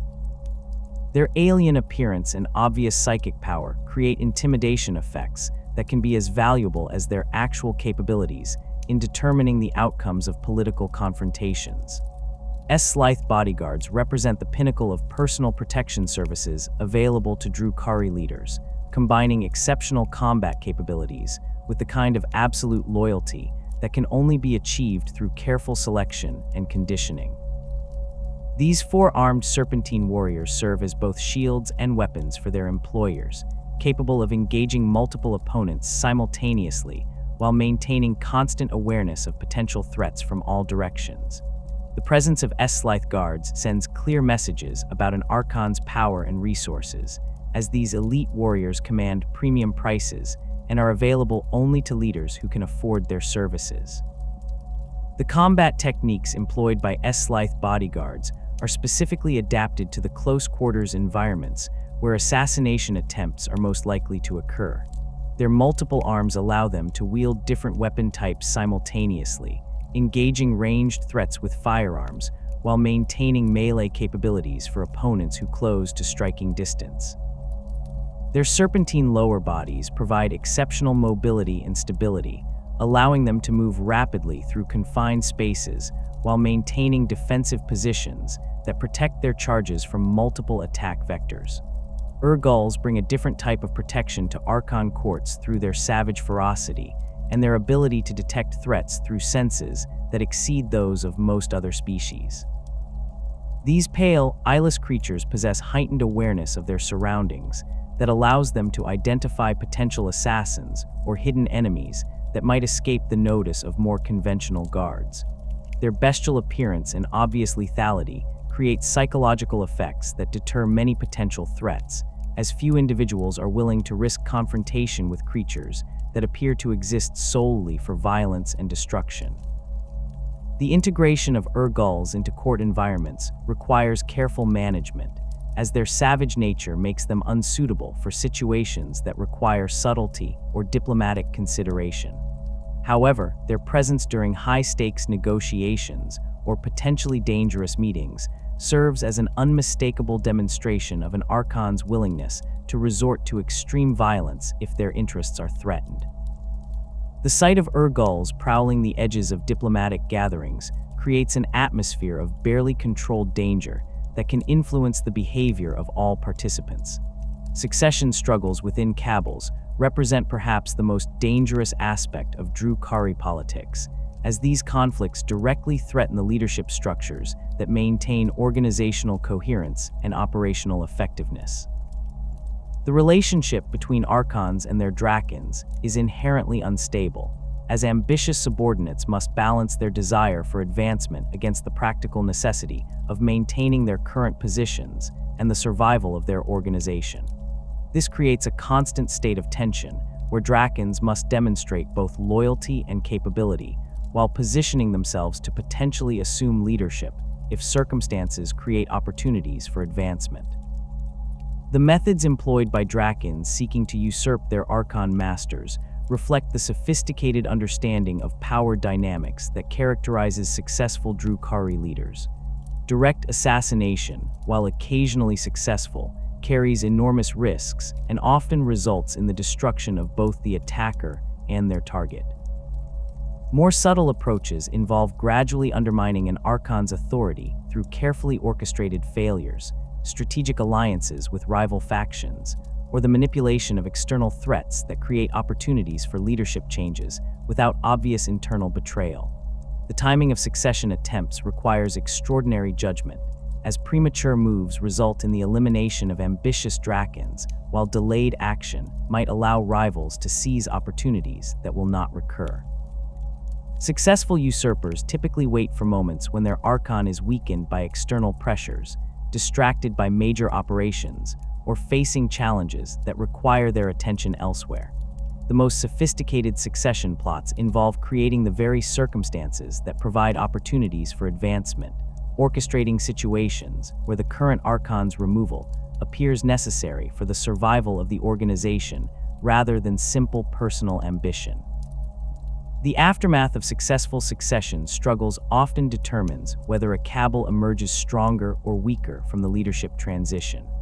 New Archons must quickly establish their authority over subordinates who might have supported their predecessors, eliminate potential rivals who pose threats to their consolidation of power, and demonstrate the competence necessary to maintain the organization's operational capabilities. The most successful transitions involve minimal disruption to ongoing operations and the rapid integration of former opponents into the new leadership structure, while failed successions can result in the fragmentation or complete destruction of entire Kabals. Ancient noble houses within Commorragh face unique challenges in maintaining their relevance within the power structure that Vecht has created to dominate the Dark City. These organizations possess advantages in terms of accumulated wealth, established territorial holdings, and historical connections to other factions, but they must compete against newer Kabals that may be more adaptable to current conditions and more willing to embrace the ruthless pragmatism that characterizes successful Drukhari politics. The tension between traditional privilege and demonstrated competence creates ongoing conflicts that shape the evolution of Commorragh's political landscape. The strategies employed by noble houses to maintain their positions involve leveraging their historical advantages while adapting to the meritocratic aspects of Vecht's new order. Established houses might use their wealth to recruit talented individuals from other factions, their territorial holdings to control access to essential resources, or their diplomatic connections to forge alliances that provide mutual protection against more aggressive rivals. However, these traditional approaches must be balanced against the need to demonstrate the kind of operational success that legitimizes continued authority within the current system. The influence of ancient bloodlines within noble house politics creates additional layers of complexity, as family relationships and inherited obligations can conflict with the practical requirements of organizational survival. Scions of noble houses might find themselves torn between loyalty to relatives who lack the competence necessary for leadership positions and the need to advance individuals whose capabilities better serve the organization's interests. These internal conflicts can be exploited by rival factions that understand how to manipulate family dynamics to create divisions within enemy organizations. The adaptation strategies employed by surviving noble houses reflect their understanding that pure traditionalism is insufficient for long-term survival in Vecht's Commorragh. The most successful houses have found ways to incorporate new members and innovative approaches while maintaining the cultural identity and organizational advantages that distinguish them from newer Kabals. This balance between tradition and adaptation requires leadership that can navigate both the historical expectations of their own followers and the competitive pressures created by rival factions that may be less constrained by conventional limitations. The technological superiority that enables Drukhari dominance in realspace raids stems from millennia of refinement in weapon systems specifically designed for their unique approach to warfare. Unlike the crude bludgeoning instruments favored by younger races, Drukhari armaments represent the pinnacle of sadistic engineering, where every component serves dual purposes of tactical effectiveness and the infliction of exquisite suffering. The weapons that emerge from Commorragh's forges bear little resemblance to the elegant tools of their craftworld cousins, having been corrupted and enhanced to serve the darker appetites of their wielders, while maintaining the technological sophistication that marks all Eldar craftsmanship. Splinter weapons form the backbone of Drukhari small arms technology, utilizing crystalline ammunition that transforms conventional projectile warfare into an art form of prolonged agony. The Splinter rifle represents the standard armament for Kabalite warriors, its sleek profile concealing mechanisms of breathtaking complexity that accelerate razor-sharp crystal shards to velocities that can penetrate most conventional armor systems. The weapon's distinctive whine during discharge has become synonymous with Drukhari raids across countless worlds, a sound that triggers primal terror in populations that have survived previous encounters with the Dark City's forces. The crystalline ammunition employed by Splinter weapons undergoes extensive preparation before deployment, with each shard individually crafted and treated with toxins that ensure maximum suffering for any target that survives the initial impact. The crystals themselves are grown in specialized facilities within Commorragh, where Drukhari artisans manipulate their molecular structure to achieve optimal fragmentation patterns and penetration characteristics. Upon impact, these projectiles shatter into microscopic fragments that spread throughout the victim's body, carrying their toxic payload to every organ system while creating wounds that resist conventional medical treatment. The toxins coating splinter ammunition represent some of the most sophisticated biochemical weapons in the galaxy, designed not merely to kill, but to induce specific types of suffering that provide maximum psychic sustenance for Drukhari souls. Different toxin formulations produce varying effects. Some cause immediate paralysis while maintaining full sensory awareness, allowing victims to experience every moment of their capture and subsequent torture. Others induce heightened pain sensitivity that amplifies even minor injuries into sources of overwhelming agony, while more exotic compounds can alter brain chemistry to produce terror, despair, or other emotional states that enhance the psychic energy generated by the victim's suffering. Splinter cannons represent the heavy weapon variant of this technology, scaling up the basic principles of crystalline projectile warfare to engage hardened targets and provide sustained fire support during major operations. These weapons utilize larger crystal formations that maintain their structural integrity over greater distances while carrying proportionally larger doses of toxic compounds. The increased size and velocity of splinter cannon ammunition allows it to penetrate vehicle armor and fortified positions that would resist smaller splinter rifle rounds, making these weapons essential for assault operations against well-defended targets.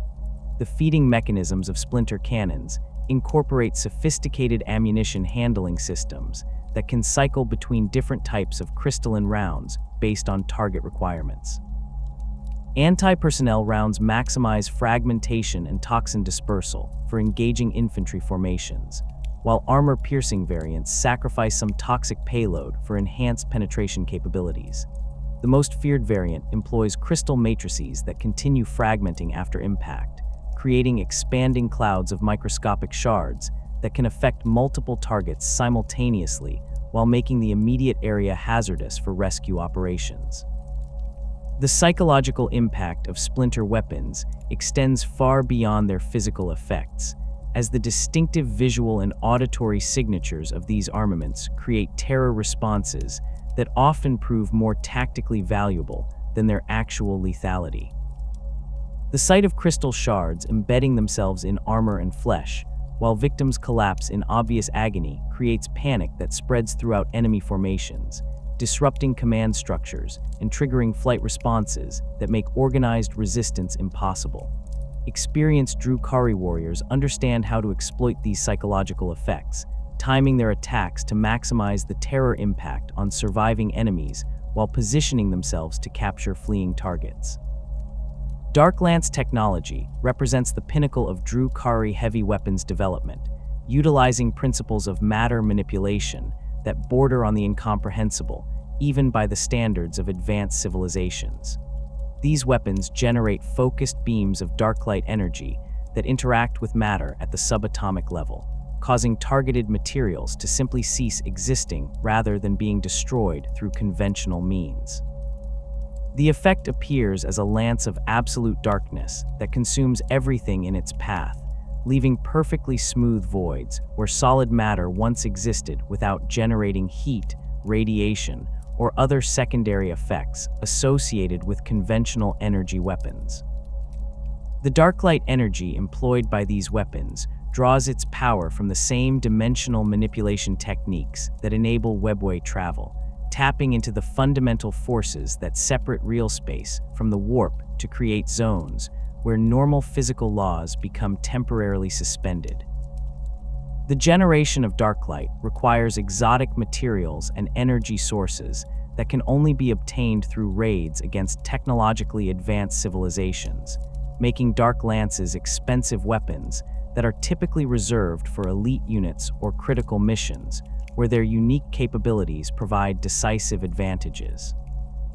The targeting systems integrated into dark lance weapons incorporate predictive algorithms that account for the complex physics involved in dark light projection, automatically calculating the optimal firing solutions for engaging targets at various ranges and under different environmental conditions. These systems must compensate for factors such as gravitational fields, electromagnetic interference, and the quantum fluctuations that affect dark light beam coherence over extended distances. The most advanced dark lance variants include adaptive targeting matrices that can modify beam characteristics in real time to counter enemy defensive measures or optimize effectiveness against specific target types. Blaster weapons utilize scaled-down versions of darklight technology to create personal weapons that provide Drukhari infantry with capabilities that exceed those available to most other military forces.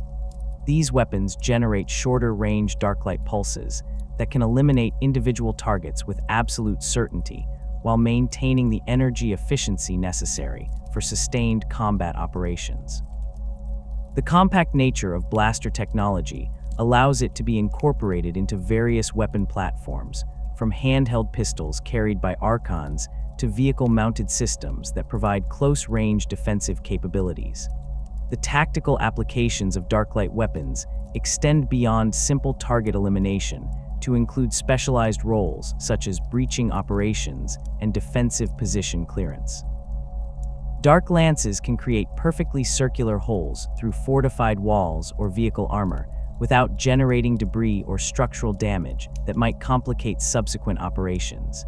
This capability makes them invaluable for precision strikes against enemy strongpoints or for creating entry routes during assault operations where conventional explosives would be inappropriate or counterproductive. The maintenance requirements for darklight weapons demand specialized knowledge and equipment that only the most skilled Drukhari technicians possess.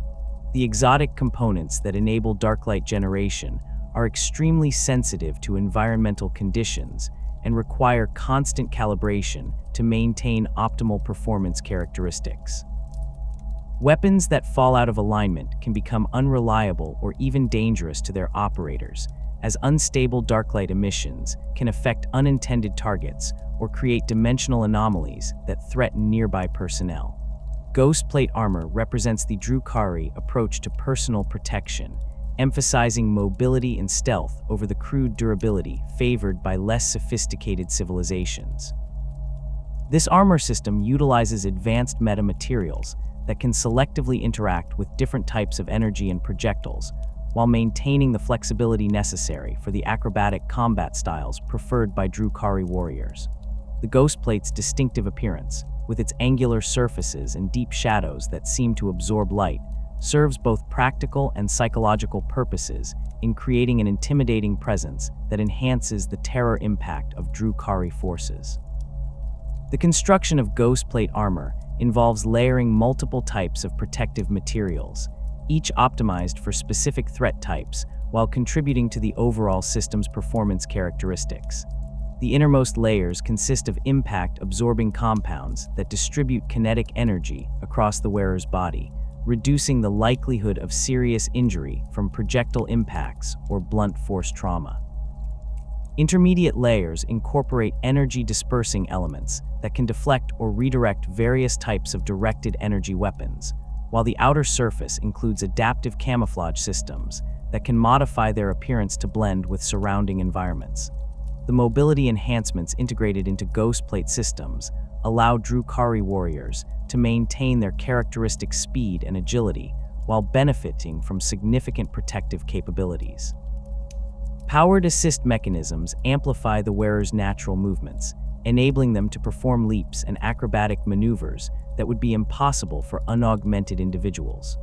These systems draw power from compact energy cells that can operate for extended periods without requiring external recharging, though the most demanding combat situations may necessitate the use of supplementary power sources or temporary performance limitations. Combat drugs represent another crucial component of the Drukhari arsenal, providing chemical enhancements that can temporarily elevate warrior capabilities beyond their natural limits, while creating the heightened sensations that help sustain Drukhari souls against Slaanesh's hunger.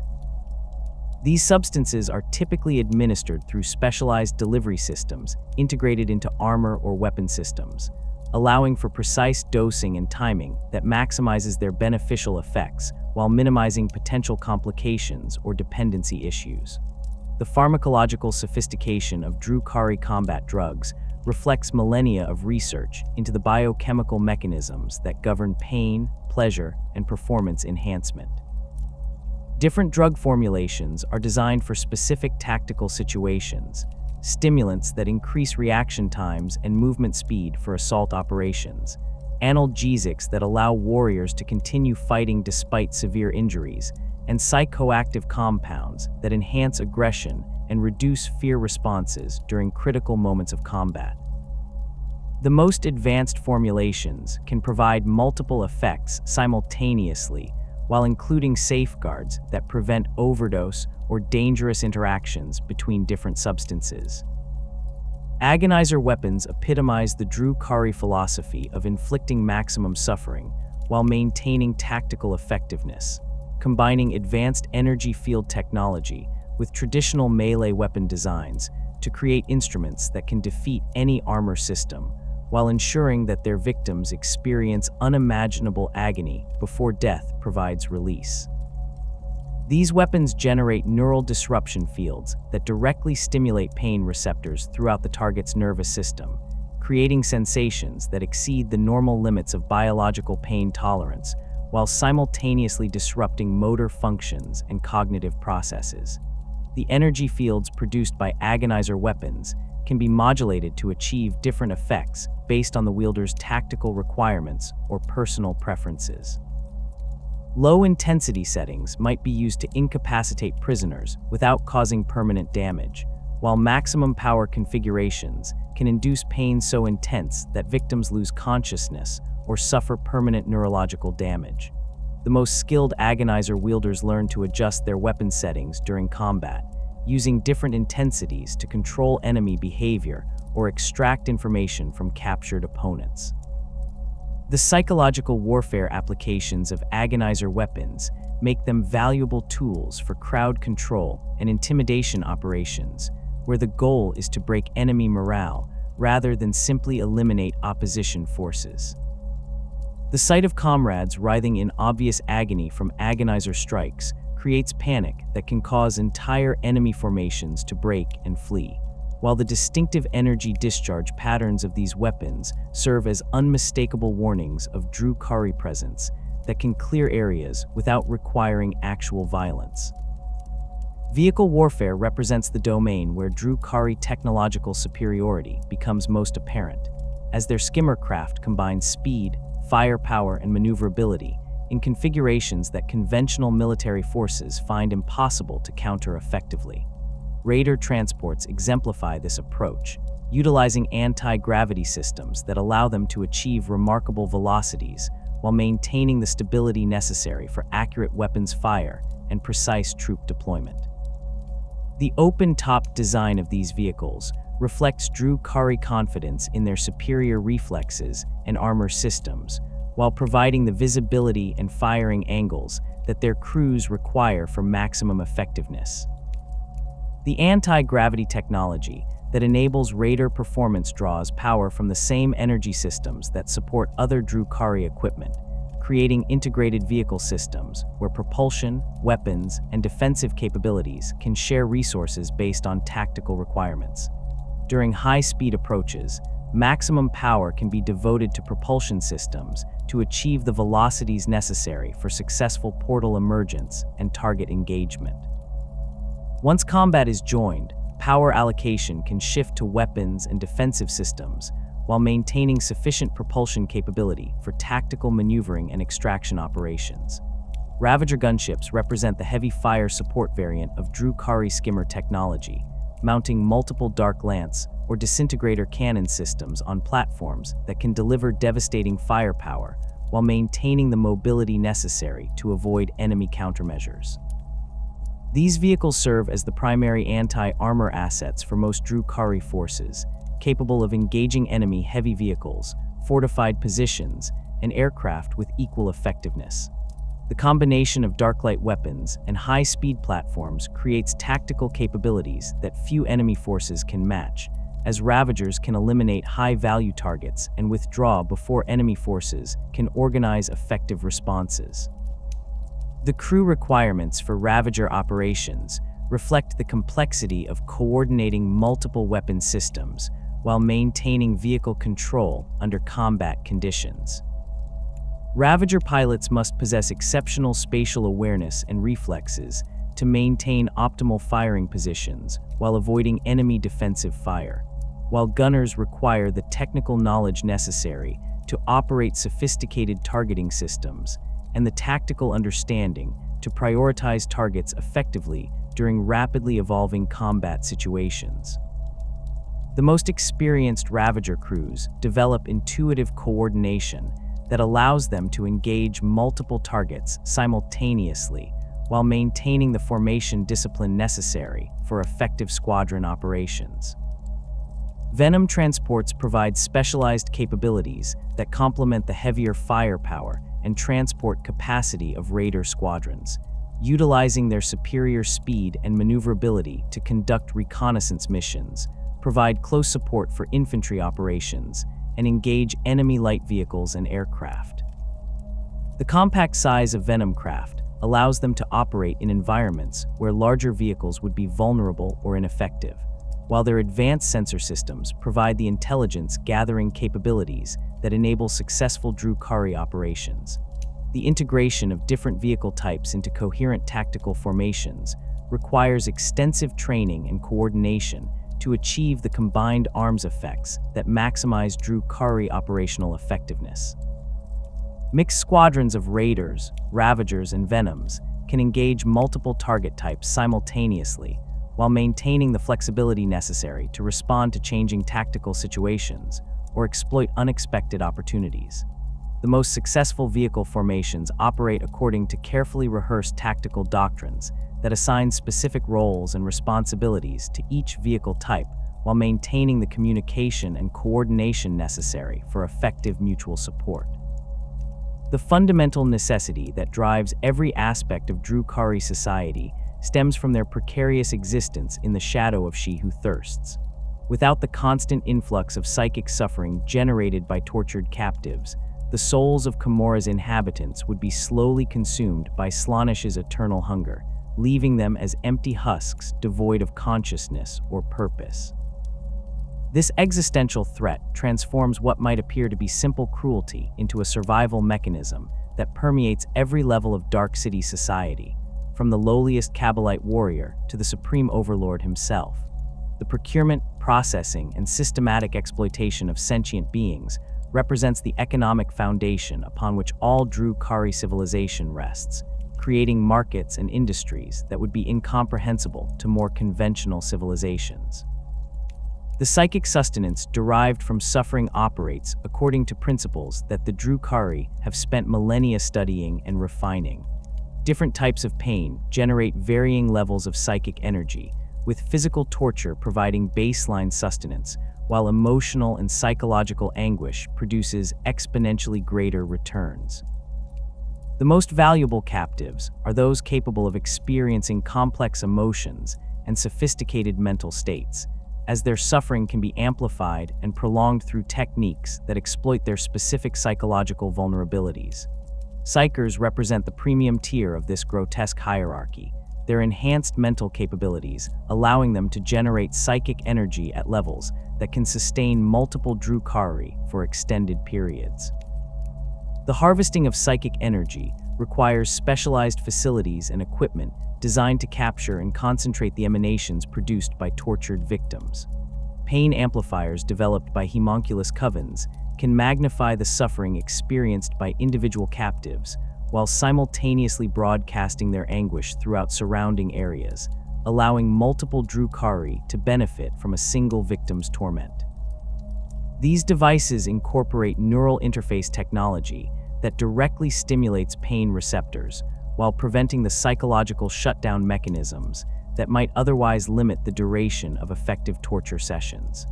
The distribution networks that channel psychic energy throughout Commorragh represent some of the most sophisticated infrastructure within the Dark City. Conduit systems built into the foundations of major districts can collect and redistribute suffering from centralized torture facilities to residential areas, commercial districts, and military installations where Drukhari populations require constant sustenance. The maintenance of these networks requires specialized technicians who understand both the engineering principles involved and the specific requirements for preserving psychic energy during transmission across vast distances.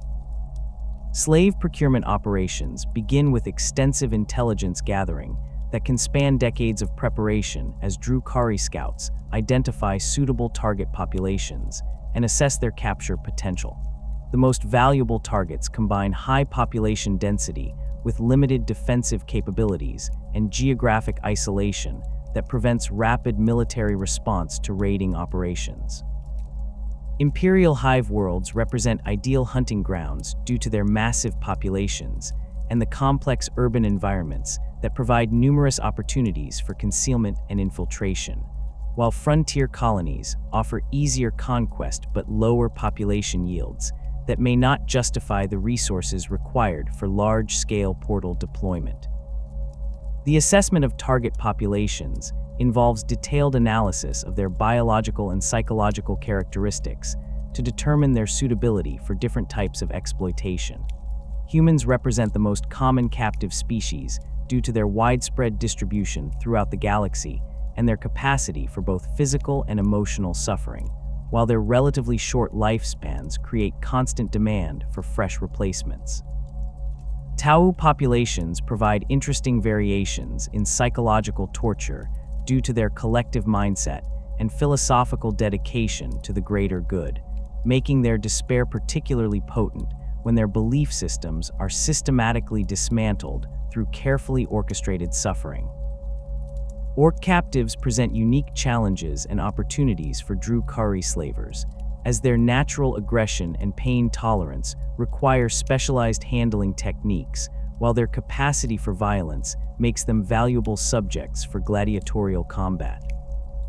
The orc psychology that treats pain as merely another form of stimulation necessitates more creative approaches to torture, often involving the systematic destruction of their ability to fight or the forced observation of their companions, suffering rather than direct physical abuse. The most skilled Drukhari torturers have developed techniques for breaking orc mental resilience by exploiting their pack mentalities and competitive instincts. The capture of high-value individuals requires specialized raid configurations that prioritize precision and stealth over the mass casualty operations typical of standard slave procurement missions. Imperial governors, military commanders, and other leadership figures represent premium targets whose psychological profiles have been studied extensively to identify the specific fears and attachments that can be exploited during their subsequent torture. The capture of such individuals often involves elaborate deceptions and infiltration operations that may take years to execute, but the psychic energy generated by their systematic destruction can sustain entire Kabal hierarchies for extended periods. Psyker procurement represents the most dangerous and valuable aspect of slave trading operations, as these individuals possess both the mental capabilities necessary for generating exceptional psychic energy and the potential to pose significant threats to their captors if inadequately contained.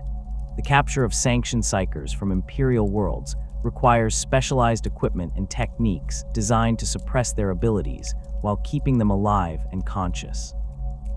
Unsanctioned psykers and those from non-imperial civilizations may possess unpredictable abilities that require even more sophisticated containment measures, but their untrained minds often prove more susceptible to the psychological manipulation techniques employed by skilled torturers. The transportation of captured psykers through webway portals creates additional complications due to the dimensional instabilities that their abilities can generate during transit. Specialized containment vessels equipped with psychic dampening fields and neural inhibitors must be employed to prevent captive psykers from disrupting portal operations or alerting other psychically sensitive individuals to ongoing Drukhari activities. The most valuable psyker captives are often kept in chemically induced comas during transport to minimize the risk of escape attempts or psychic backlash that might damage other cargo or personnel. Processing facilities within Commorragh represent the industrial infrastructure that transforms captured populations into the various categories of slaves required by different aspects of Dark City society. New arrivals undergo systematic evaluation to determine their optimal allocation based on physical capabilities, psychological profiles, and estimated lifespan under different types of exploitation. The most robust specimens might be assigned to heavy labor operations that require physical strength but offer relatively quick deaths, while those with specialized skills or interesting psychological characteristics are reserved for more sophisticated applications that can extract maximum value from their suffering over extended periods. The categorization process involves both automated systems that can rapidly assess basic physical and mental characteristics and specialized evaluators who identify the subtle qualities that determine a captive's suitability for particular applications. Drukhari with expertise in different species, psychology, and physiology examine new arrivals to identify those with the mental resilience necessary for prolonged torture, the creative intelligence that makes psychological manipulation more rewarding, or the specific fears and attachments that can be exploited to generate optimal suffering levels.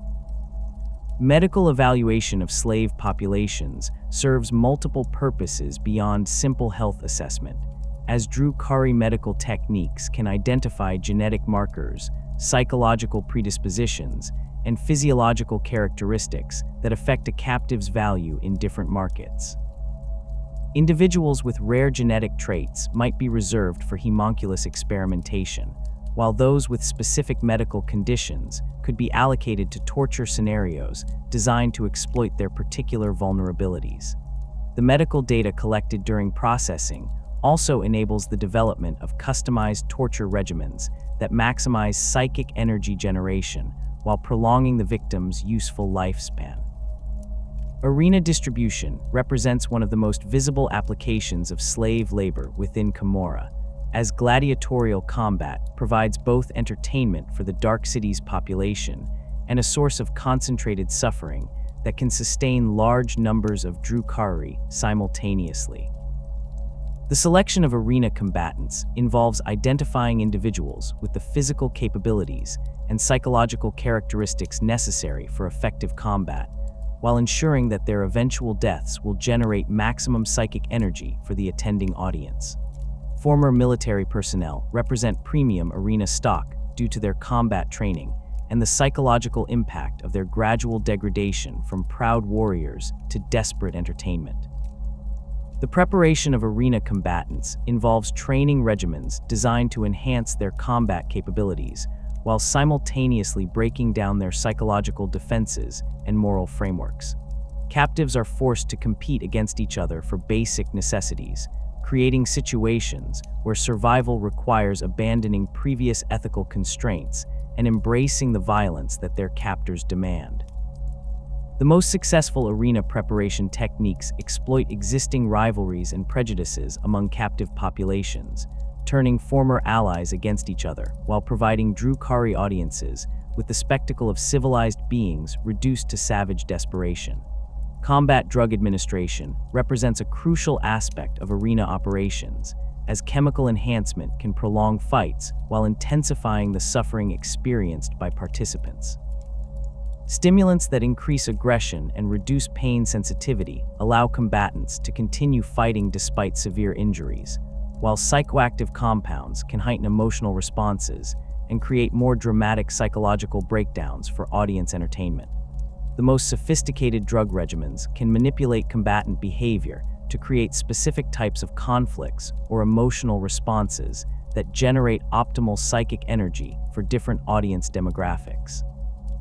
Laboratory allocation provides Haemonculi Covens with the raw materials necessary for their flesh crafting experiments and pain research, while simultaneously generating the scientific knowledge that enables continued innovation in torture techniques and biological manipulation.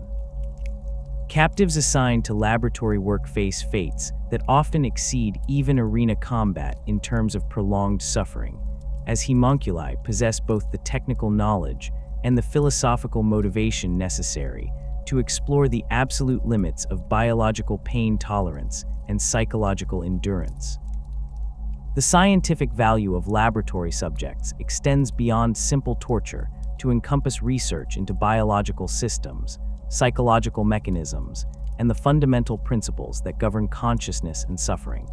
Haemonculi conduct experiments designed to identify new methods for amplifying pain responses, extending subject lifespans under extreme conditions, and developing enhanced torture techniques that can generate greater psychic energy yields. The knowledge gained from these investigations benefits the entire Drukhari civilization by improving their ability to extract maximum value from captive populations.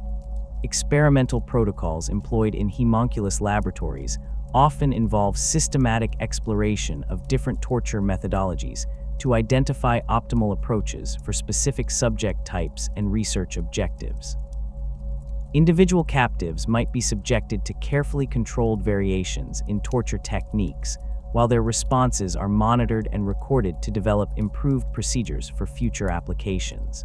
The most valuable research subjects are those who survive multiple experimental sessions while maintaining their capacity for suffering, as longitudinal studies can provide insights into the long-term effects of different torture methodologies.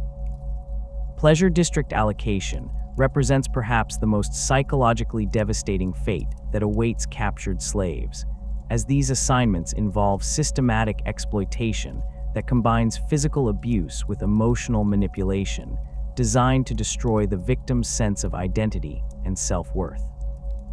The establishments that operate within Commorragh's pleasure districts cater to the sophisticated tastes of Drukhari clientele, who have spent millennia exploring every possible variation of cruelty and degradation, requiring constant innovation and fresh victims to maintain their interest and generate the psychic energy necessary for their survival. The preparation of slaves for pleasure district work involves extensive conditioning designed to break down psychological resistance while maintaining the emotional responsiveness that makes their suffering valuable to Drukhari clients. Captives undergo systematic abuse that destroys their previous identities and relationships while creating new dependencies and vulnerabilities that can be exploited for entertainment purposes.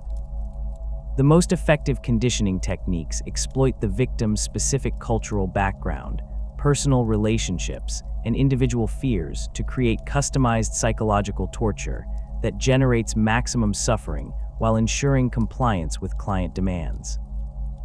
Economic systems built around slave trading operate according to market principles that would be familiar to conventional civilizations, albeit with commodities and valuation criteria that reflect the unique requirements of Drukhari society.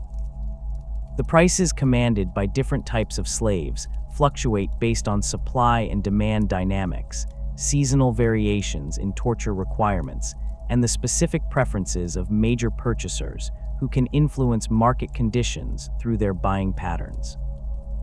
Premium specimens command extraordinary prices that can fund major military operations or territorial acquisitions, while bulk laborers trade at commodity rates that make them accessible to lower-tier Drukhari who lack the resources for more exotic purchases. Market specialization has created distinct trading sectors that focus on particular types of slaves or specific applications for captive labor. Psyker markets operate according to different principles than those governing physical laborers, with pricing structures that reflect the complex risk-reward calculations involved in handling psychically active individuals. Combat slave markets cater to arena operators and private collectors who require subjects with specific fighting capabilities or entertainment value, while academic markets serve Haemonculi Covens and other research-oriented purchasers who prioritize intellectual capabilities over physical characteristics. The infrastructure supporting slave markets within Commorragh includes specialized facilities for storage, evaluation, and display of human merchandise under conditions that preserve their value while preventing escape or rebellion. Holding facilities incorporate both physical restraints and psychological manipulation techniques designed to maintain captive compliance, while preventing the kind of despair or resignation that might reduce their entertainment value. Climate control systems maintain optimal conditions for different species, while monitoring systems track the health and psychological state of individual captives to identify those requiring medical intervention or enhanced security measures.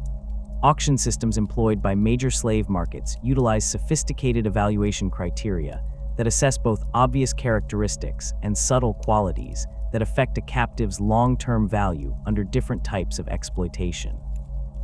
Professional evaluators with expertise in different species and torture applications examine potential purchases to identify hidden qualities that might not be apparent to casual observers, while bidding systems allow purchasers to compete for premium specimens while ensuring that market prices reflect true demand levels. The harvesting of psychic anguish represents the ultimate purpose underlying all slave trade activities, as the systematic extraction of suffering from captive populations provides the energy necessary to sustain Drukhari civilization against Slaanesh hunger. The techniques employed to maximize anguish production involve careful balance between intensity and duration, as excessive torture can result in psychological shutdown or death that eliminates the source of psychic energy, while insufficient stimulation fails to generate the levels of suffering required for effective soul sustenance. Professional torturers within Drukhari society possess specialized knowledge regarding the optimal methods for extracting maximum psychic energy from different types of subjects while prolonging their useful lifespans. These individuals study the psychology and physiology of various species to identify the specific techniques that produce the most intense suffering for each captive type, while also developing the artistic sensibilities necessary to create torture scenarios that provide aesthetic satisfaction for Drukhari audiences. The most skilled practitioners can maintain individual subjects for decades or even centuries, while continuously generating high levels of psychic energy through carefully managed torture regimens. The amplification technologies developed to enhance psychic energy collection utilize principles derived from both conventional electronics and more exotic dimensional manipulation techniques that tap into the same forces that enable webway travel. Pain amplifiers can broadcast the suffering of individual captives across vast distances while simultaneously intensifying the experience for the victim, creating feedback loops that generate exponentially greater psychic energy yields than simple torture alone could provide. The most advanced systems can network multiple torture sessions to create synchronized suffering events that produce psychic energy surges capable of sustaining entire districts of Commorragh simultaneously. The intricate web of temporary partnerships that enables Commorragh's continued existence extends far beyond the internal politics of competing Kabals to encompass relationships with the other major factions that inhabit the Dark City's sprawling districts. These alliances represent calculated arrangements where mutual benefit temporarily overrides the natural hostility and suspicion that characterizes most interactions between different Drukhari organizations. The Kabals, despite their dominance in terms of military strength and territorial control, require specialized services and capabilities that can only be obtained through careful negotiation with groups whose expertise complements their own operational requirements. The relationship between Kabals and Wych Cults represents one of the most complex and volatile partnerships within Commorragh's political landscape. These alliances typically form around specific operational requirements, where the cult's expertise in close-quarters combat and spectacular violence provides capabilities that conventional Kabal forces cannot match. The Cult of Strife, as the most prominent and influential of these organizations, maintains working relationships with multiple Kabals simultaneously, carefully balancing their commitments to avoid conflicts of interest while maximizing their access to the resources and opportunities that these partnerships provide. Wych cults approach warfare from a fundamentally different philosophical perspective than their Kabal allies, viewing combat as an art form that requires constant refinement and creative expression rather than simply a means of achieving tactical objectives. This difference in motivation creates both opportunities and challenges when integrating cult forces into Kabal operations. The Witch's pursuit of perfect combat and aesthetic violence can provide psychological warfare effects that exceed their actual combat contributions, as enemy forces confronted with their acrobatic fighting styles and obvious enjoyment of violence often experience terror responses that disrupt organized resistance more effectively than conventional weapons fire. The gladiatorial entertainment provided by witch cults serves multiple functions within Commorragh's society beyond simple spectacle, creating venues where different Kabals can interact on neutral ground, while their members witness displays of combat artistry that inspire both admiration and competitive rivalry. The arenas controlled by major cults like the Cult of Strife operate according to complex protocols that ensure fair treatment for all participating factions, while maintaining the dramatic tension necessary to generate the psychic energy that sustains attending audiences. These events provide opportunities for Archons and other high-ranking Drukhari to conduct diplomatic negotiations in settings where their personal security is guaranteed by ancient traditions that even the most treacherous politicians respect. Arena combat serves as a testing ground where promising warriors from different factions can demonstrate their capabilities, while Archons evaluate potential recruits or assess the combat effectiveness of rival organizations. The performance of individual fighters in arena settings provides intelligence regarding the training methods, equipment quality, and tactical doctrines employed by their parent organizations, allowing observant leaders to identify strengths and weaknesses that might be exploited during future conflicts. The most successful arena combatants often receive recruitment offers from multiple Kabals, creating bidding wars that can significantly elevate the status and compensation of exceptional fighters. The neutral status maintained by major witch cults allows them to serve as intermediaries in disputes between rival Kabals, providing secure meeting locations and reliable communication channels for factions that cannot risk direct contact due to ongoing hostilities. The Cult of Strife has developed particular expertise in facilitating these negotiations, maintaining facilities specifically designed for diplomatic meetings where representatives of warring factions can explore potential agreements without appearing weak or desperate to their own followers. These services command premium prices and create valuable relationships that can be leveraged to obtain favorable treatment during future negotiations. The integration of witch cult forces into major Kabal operations requires careful coordination to prevent conflicts between the different organizational cultures and tactical approaches favored by each faction.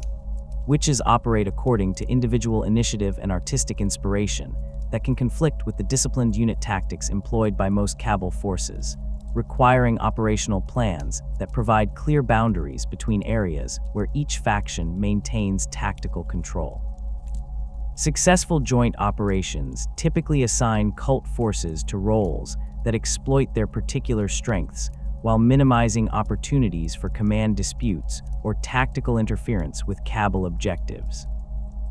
Combat drug expertise represents another area where witch cults provide valuable services to their Kabal allies, as their emphasis on physical enhancement and sensory amplification has driven extensive research into chemical compounds that can improve combat performance while providing the heightened sensations that Drukhari require for psychological sustenance. The stimulants and performance enhancers developed by cult alchemists often exceed the capabilities of similar compounds produced by Kabal weapon shops, incorporating exotic ingredients and sophisticated formulations that reflect millennia of experimentation with consciousness-altering substances.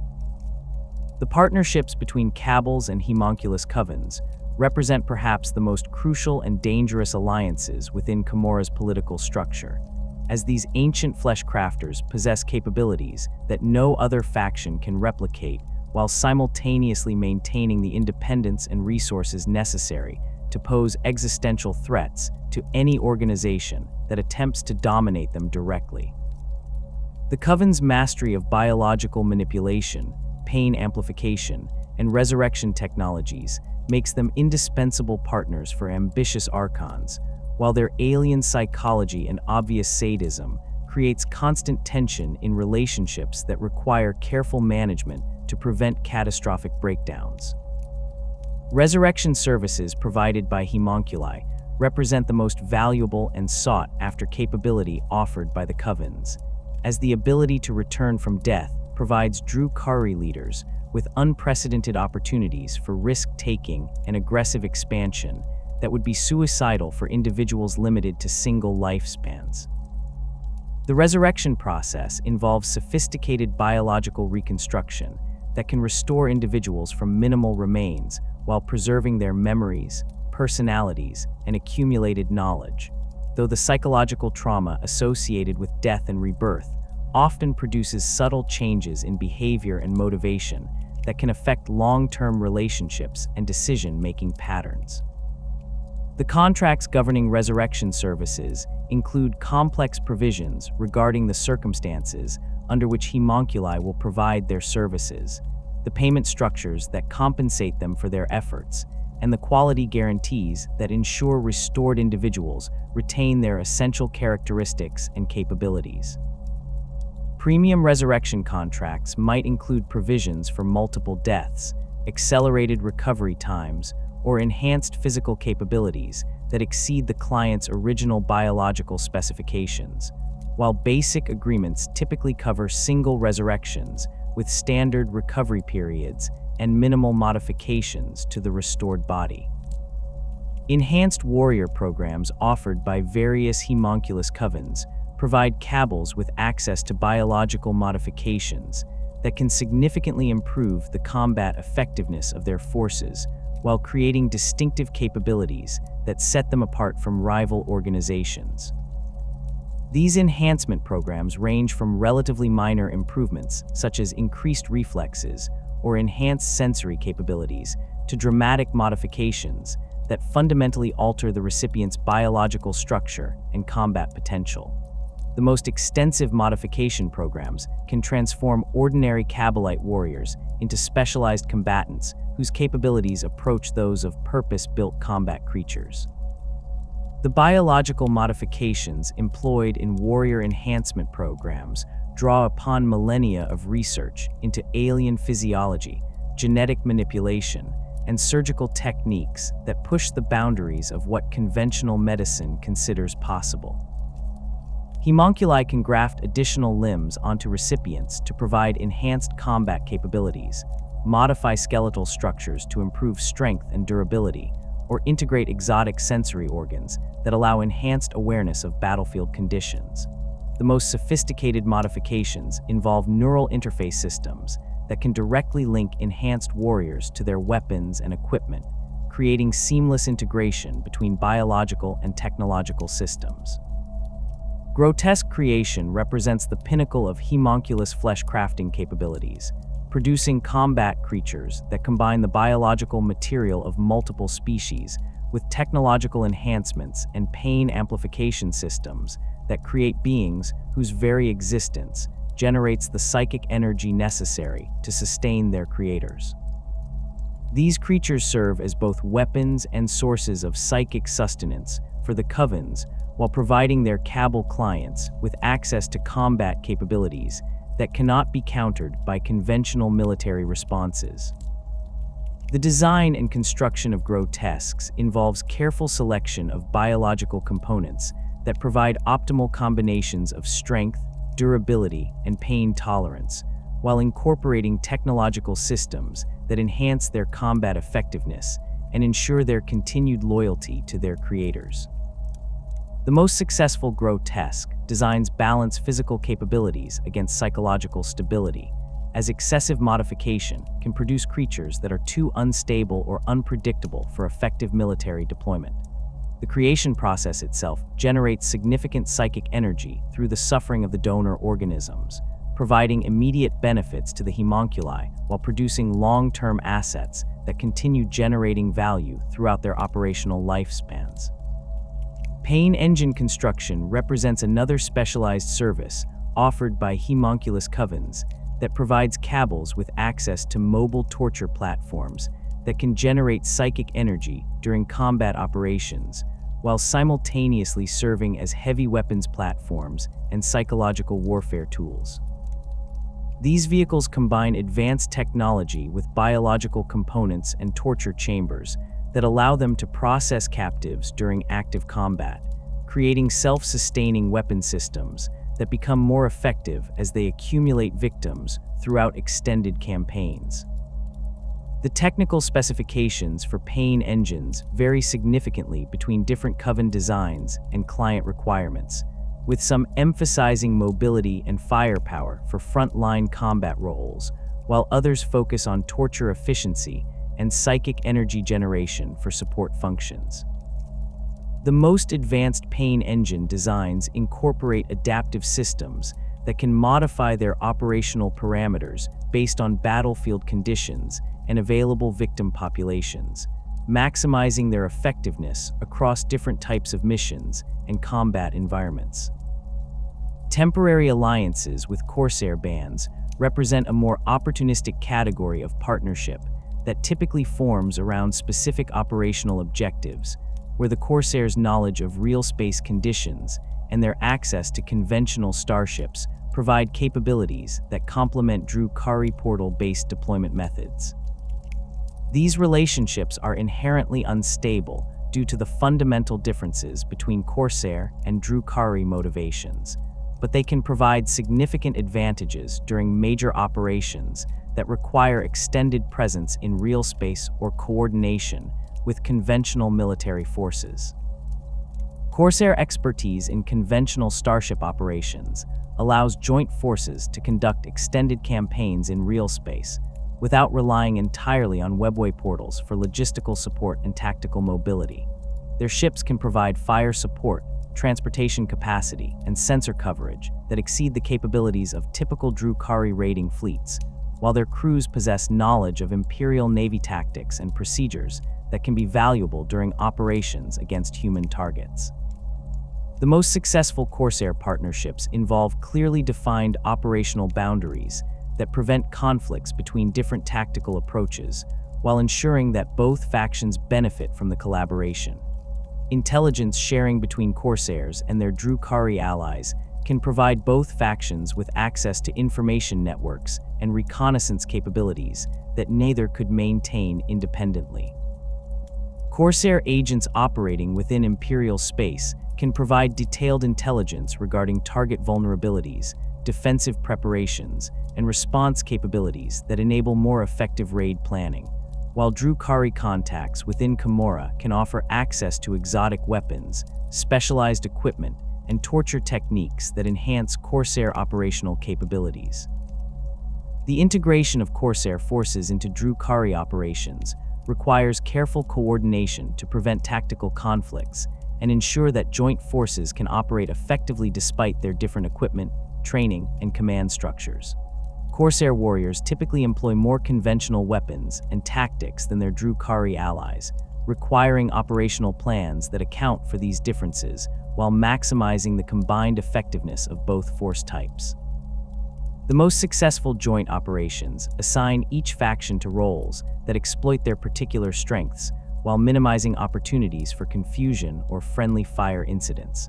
Alliances with Craftworld Eldar represent the most unusual and politically sensitive partnerships that Kabals occasionally pursue, typically forming only when existential threats require cooperation between factions that would normally be implacable enemies.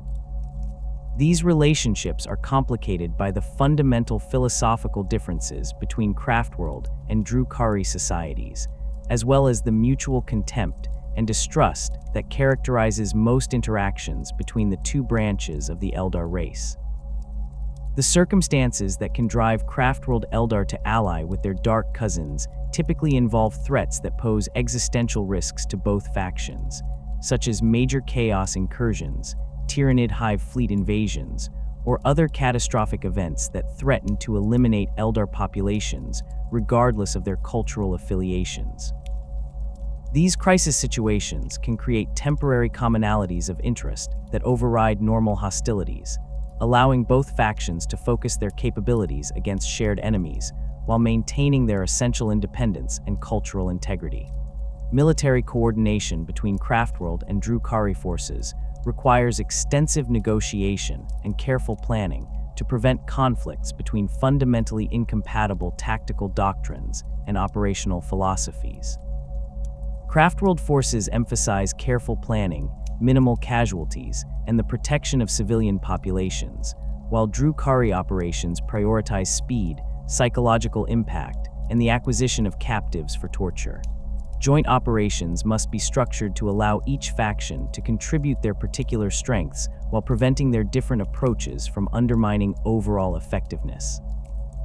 Intelligence cooperation between the two Eldar factions can provide both sides with access to information networks and analytical capabilities that significantly enhance their understanding of shared threats and potential response options.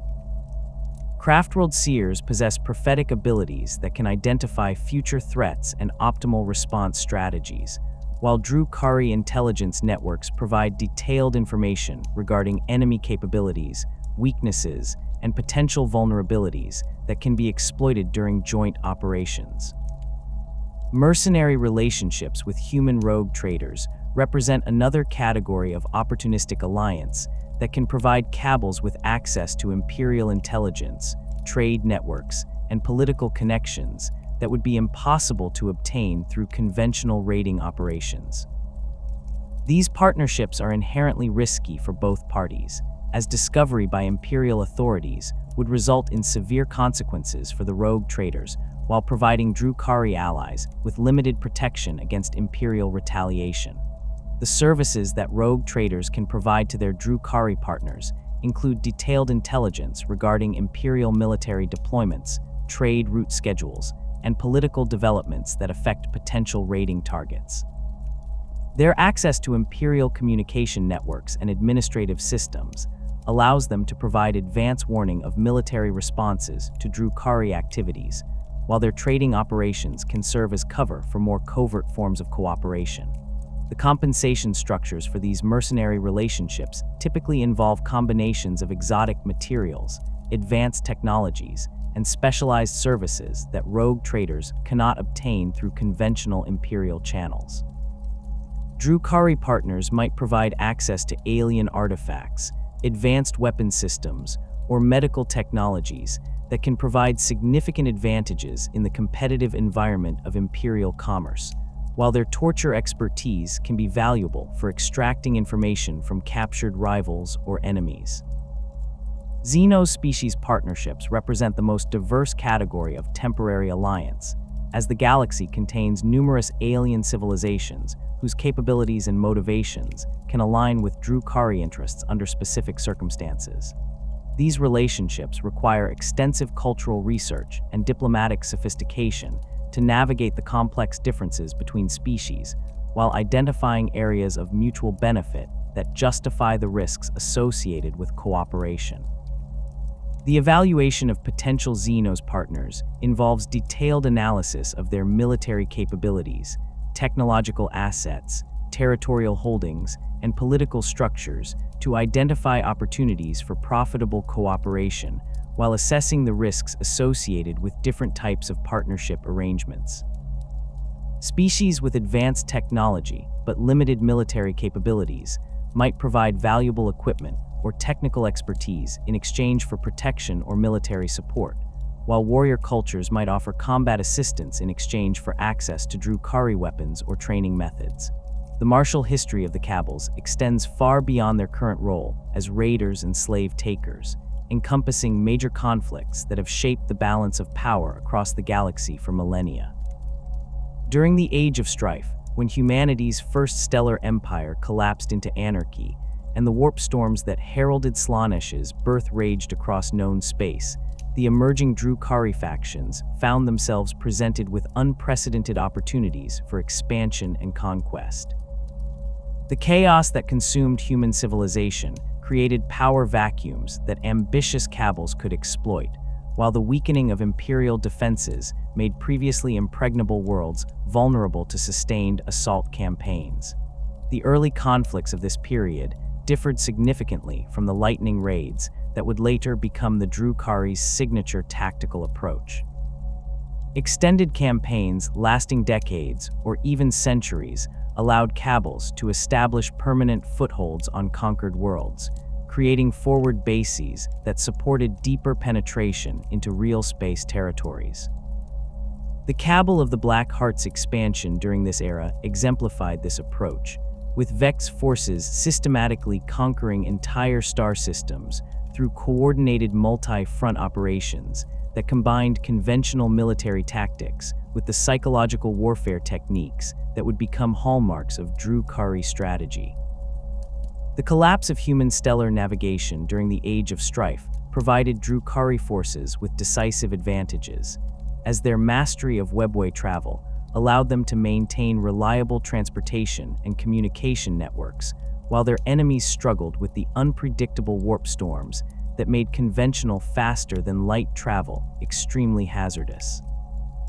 Kabal fleets could strike at targets across vast distances with perfect coordination, appearing simultaneously at multiple locations to overwhelm defensive forces that had been isolated by the breakdown of Imperial communication systems. The systematic conquest of the Gehenna system during the late Age of Strife demonstrated the full potential of coordinated Kabal warfare when multiple factions cooperated toward shared objectives. The Black Heart, Flayed Skull, and Poison Tongue Kabals combined their forces in a campaign that lasted nearly 2 centuries, gradually wearing down the system's defenders through relentless pressure and psychological warfare. The Flayed Skull's aerial supremacy eliminated enemy air defenses and orbital installations, while the Poison Tongue's infiltration specialists disrupted command structures and eliminated key leadership figures. The Black Heart's conventional forces provided the sustained pressure necessary to prevent enemy forces from regrouping or establishing effective defensive positions. The fall of Gehenna Prime, the system's primary hive world, required innovative siege techniques that adapted traditional Drukhari mobility tactics to the requirements of urban warfare. Kabal forces established forward bases within the Hive City's superstructure, using captured industrial facilities to manufacture specialized equipment and process slave populations, while maintaining pressure on remaining defensive positions. The gradual conversion of conquered sectors into torture facilities served dual purposes, providing the psychic sustenance necessary to maintain Drukhari forces during extended operations, while creating terror effects that undermined enemy morale throughout the remaining unconquered areas. The Great Crusade's expansion into sectors previously controlled by Drukhari forces created the first major conflicts between Kabal armies and the unified military machine of the emerging Imperium. The Imperial forces encountered during these campaigns represented a fundamentally different challenge than the fragmented human civilizations that Kabals had previously faced, as the Crusade fleets possessed superior numbers, advanced technology, and the tactical coordination necessary to counter traditional Drukhari advantages in mobility and surprise. The Battle of Korath demonstrated both the potential and limitations of Kabal resistance to Imperial expansion, as a coalition of minor Kabals attempted to defend their territorial holdings against the 47th Expeditionary Fleet. The Drukhari forces initially achieved significant success through their superior knowledge of local webway routes and their ability to coordinate strikes against Imperial supply lines and communication networks. However, the Imperial response escalated beyond conventional military operations to include systematic destruction of webway portals and the deployment of specialized anti-Xenos equipment designed specifically to counter Drukhari tactical advantages.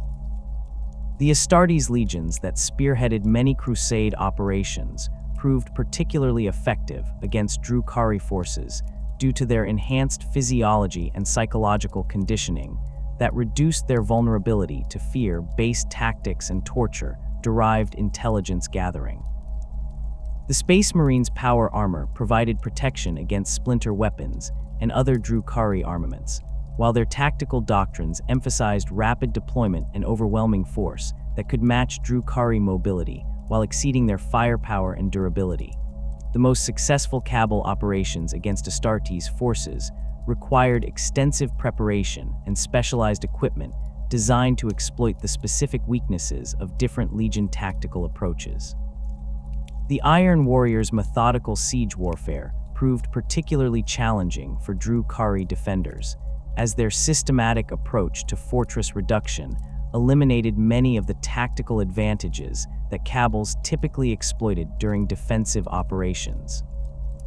The Legion's expertise in artillery and siege engineering allowed them to destroy Drukhari defensive positions from ranges that exceeded the effective engagement distances of most Dark Eldar weapons, while their disciplined approach to urban warfare prevented the kind of tactical confusion that Drukhari forces normally exploited to achieve local superiority. The White Scar's emphasis on rapid assault and mobile warfare created different challenges for Kabal forces, as their tactical approach mirrored many aspects of traditional Drukhari strategy while possessing superior durability and firepower. Engagements between White Scar's forces and Drukhari raiders often devolved into high-speed pursuit actions, where both sides attempted to exploit their mobility advantages while avoiding decisive engagement that might favor their opponent's particular strengths. The most successful Drukhari operations against the White Scars involved terrain manipulation and portal deployment that forced the Space Marines into confined environments where their mobility advantages were reduced.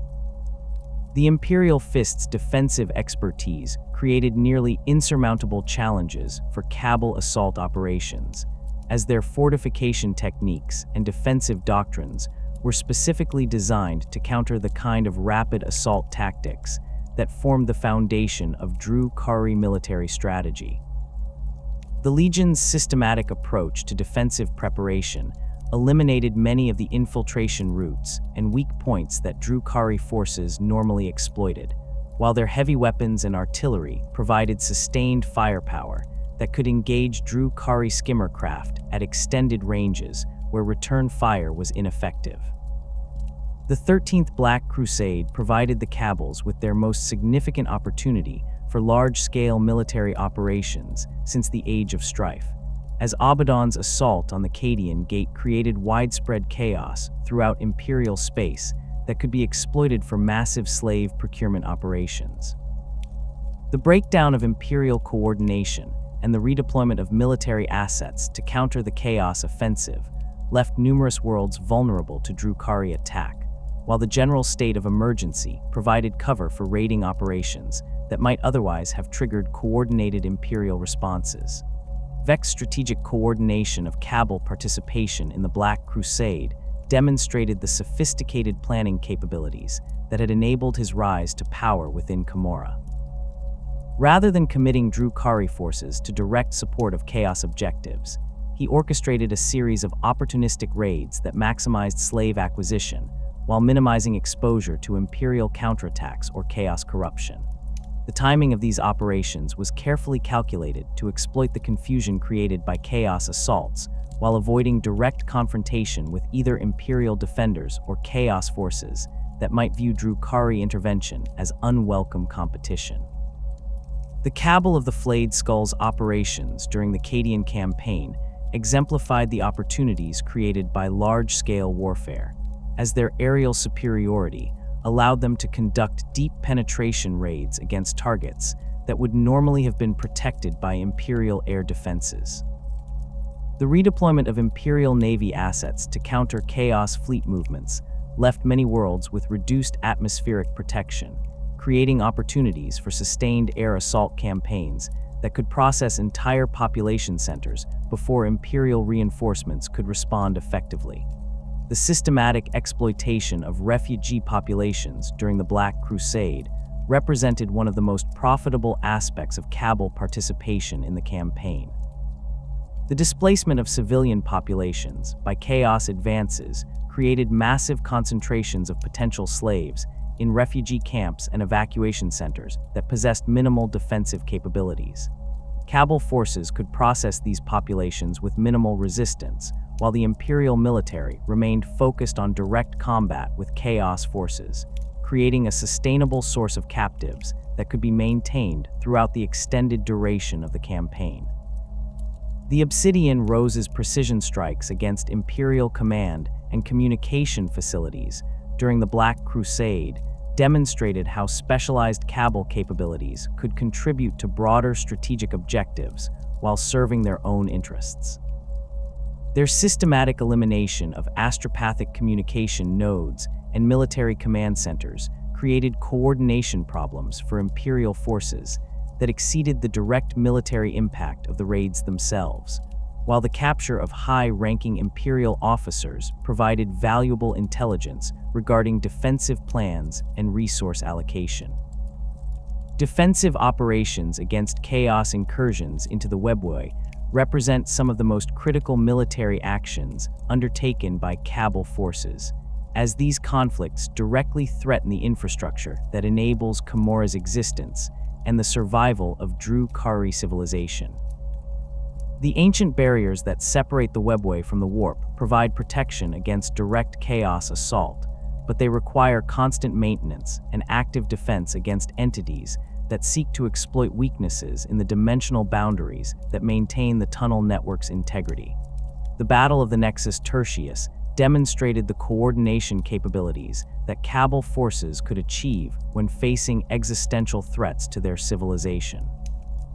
Multiple Kabals combined their forces under Black Heart coordination to counter a major Chaos incursion that threatened to establish permanent footholds within the webway itself.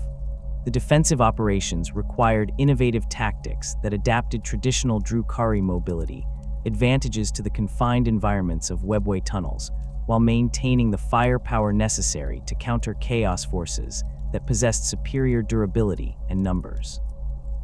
The deployment of specialized anti-Chaos equipment during these defensive operations revealed the extent of Drukhari technological capabilities when facing threats that conventional weapons could not effectively counter. Dimensional stabilizers developed by Haemonculi Covens could reinforce weakened sections of webway barriers, while psychic dampening fields provided protection against the corrupting influence of Chaos entities that attempted to subvert Drukhari forces through direct mental contact. The coordination between Kabal forces and other Commorragh factions during major defensive operations created temporary unity that demonstrated the potential military capabilities of the Dark City when properly organized. Wych Cults provided specialized close combat capabilities that were essential for tunnel fighting, while Haemonculi Covens contributed both defensive technologies and combat creatures specifically adapted for anti-Chaos operations. The integration of these different force types required sophisticated command structures that could coordinate their diverse capabilities while maintaining the tactical flexibility necessary for effective response to rapidly changing battlefield conditions. The Siege of Shahdam represented one of the most significant Kabal victories in recent millennia, as a coalition of Drukhari forces successfully defended a major webway nexus against sustained assault by a word-bearer's warband supported by demonic allies. The defensive campaign lasted nearly a decade and required the deployment of the largest coordinated Drukhari force since the Age of Strife, with over a dozen major Kabals contributing forces under Black Heart overall command. The tactical innovations developed during the Shahdam campaign influenced Drukhari military doctrine for centuries afterward, particularly in the areas of tunnel warfare and coordination between different unit types in confined environments. The use of modified Ravager gunships as mobile artillery platforms proved particularly effective in webway combat, where their firepower could be concentrated against choke points, while their mobility allowed rapid redeployment to counter enemy breakthrough attempts. The psychological warfare techniques employed during the Shahdam defense demonstrated the effectiveness of Drukhari terror tactics against even Chaos forces, as the systematic torture of captured word-bearers created morale problems among the attacking forces that exceeded the direct military impact of casualty infliction. The broadcast of torture sessions through captured communication equipment created doubt and fear among Chaos forces that had previously considered themselves immune to such psychological manipulation. notable defeats suffered by Kabal forces have provided valuable lessons regarding the limitations of traditional Drukhari tactics and the importance of adapting to different types of opposition. The massacre at Xerxia Prime demonstrated the vulnerabilities that Kabal forces faced when confronting enemies that possessed superior coordination and firepower, as an overconfident assault by the Kabal of the Last Hatred was systematically destroyed by prepared Imperial Guard defenses supported by Titan Legion assets. The tactical analysis of the Xerxia disaster revealed fundamental flaws in the intelligence gathering and operational planning that had characterized the Last Hatred's approach to the campaign. The Kabal's focus on anti-imperial warfare had created overconfidence in their ability to counter human military capabilities, leading them to underestimate the defensive preparations and coordination capabilities of the planetary defense forces. The systematic destruction of Drukhari forces by coordinated artillery and air defense systems demonstrated the importance of comprehensive reconnaissance and adaptive tactical planning. The political consequences of major military defeats often exceed their direct impact on Kabal military capabilities, as failed operations can trigger succession struggles and territorial disputes that fundamentally alter the balance of power within Commorragh. The Last Hatred's losses at Xerxia created opportunities for rival Kabals to challenge their territorial holdings and recruit their surviving personnel, while the reputation damage from the defeat reduced their ability to attract new members or negotiate favorable alliance terms with other factions.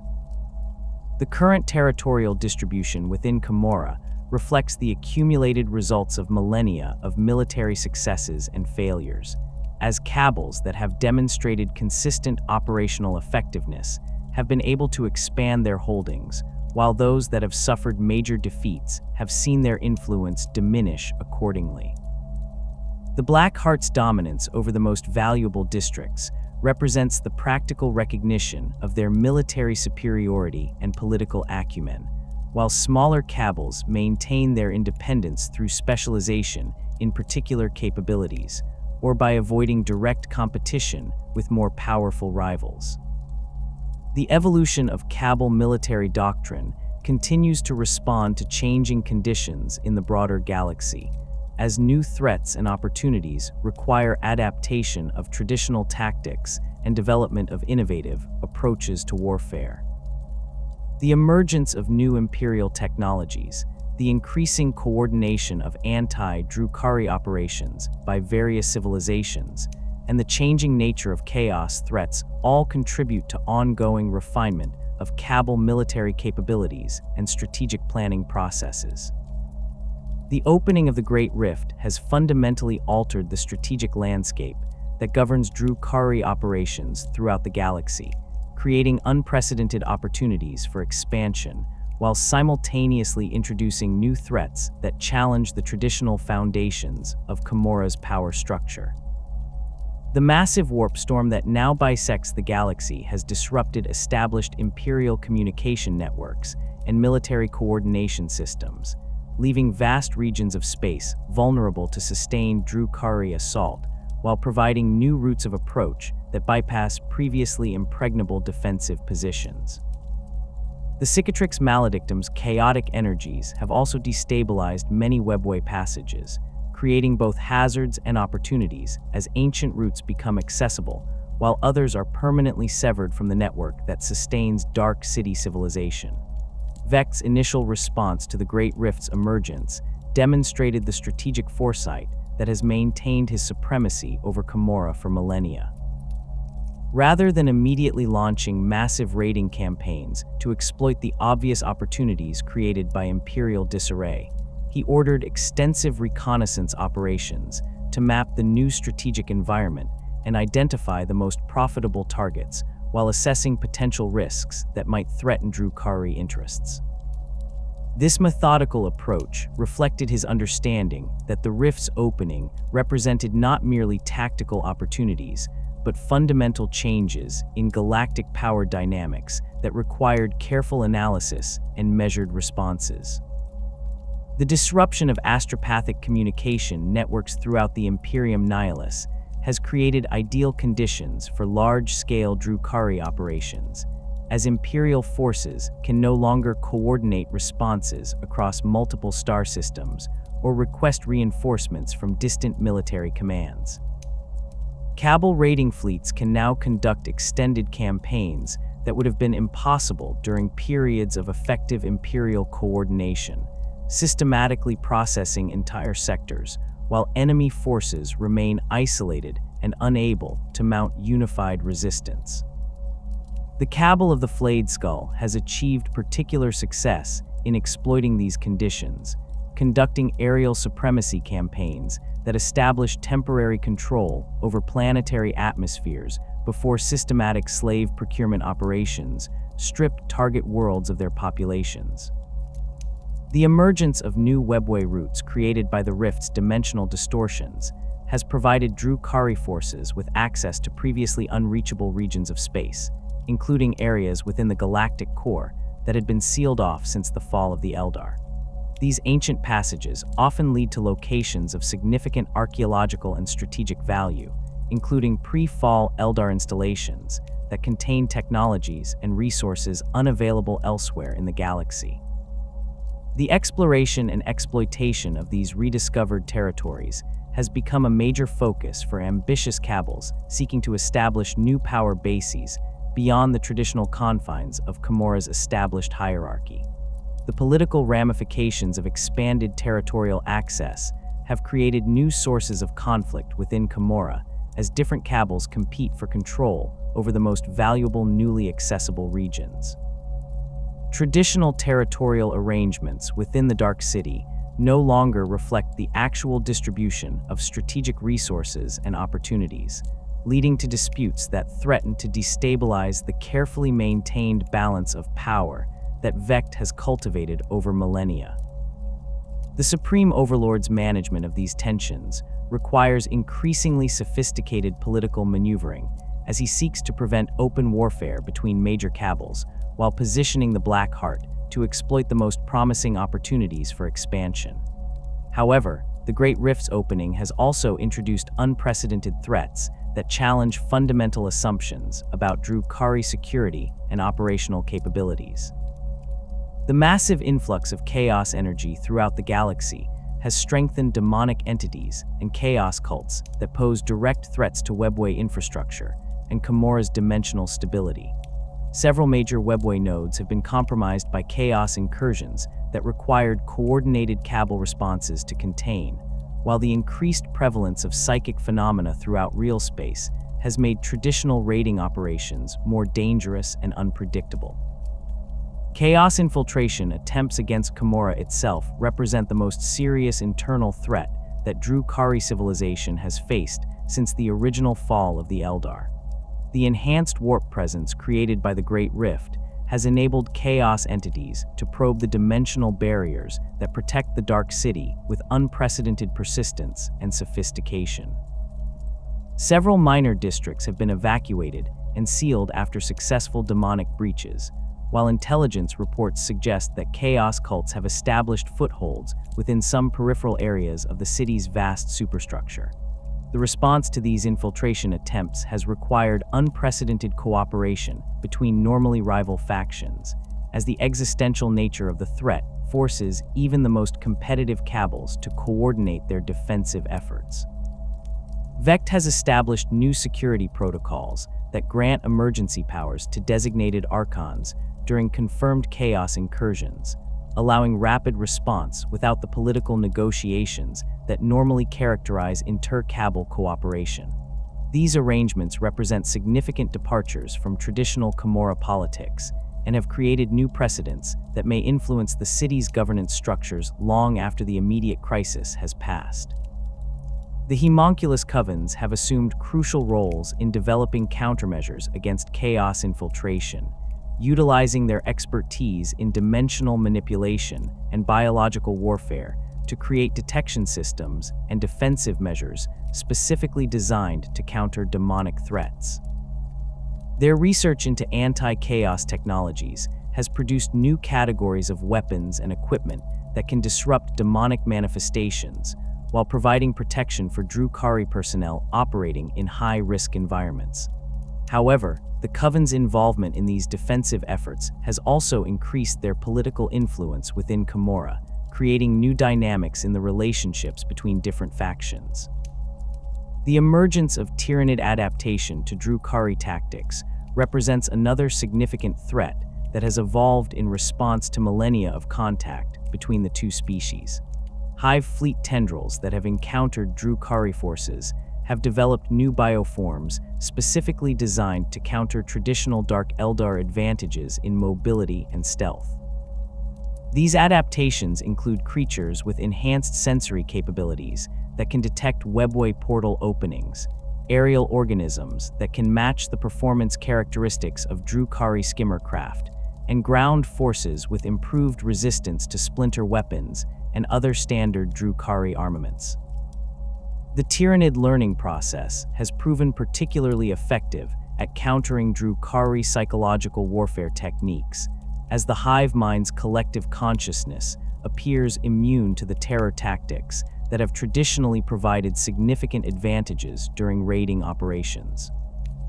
Tyranid forces show no response to torture displays or intimidation techniques that would cause other species to break and flee, requiring Drukhari raiders to rely entirely on their conventional military capabilities when engaging these enemies. This limitation has forced several Kabals to develop new tactical approaches specifically for anti-Tyranid operations, including increased emphasis on heavy weapons and coordinated unit tactics rather than individual heroics and psychological manipulation. The adaptation of Tyranid bioforms to Drukhari weapons technology has created arms race dynamics that challenge the traditional technological superiority upon which Dark City military doctrine depends. Hive fleets have developed organic armor systems that provide enhanced resistance to splinter weapons and dark light energy, while their sensory organisms can detect the dimensional distortions associated with webway portal deployment. These evolutionary responses have reduced the effectiveness of traditional Drukhari raiding tactics and forced the development of new weapons systems and tactical approaches that can maintain operational superiority against increasingly sophisticated biological opponents.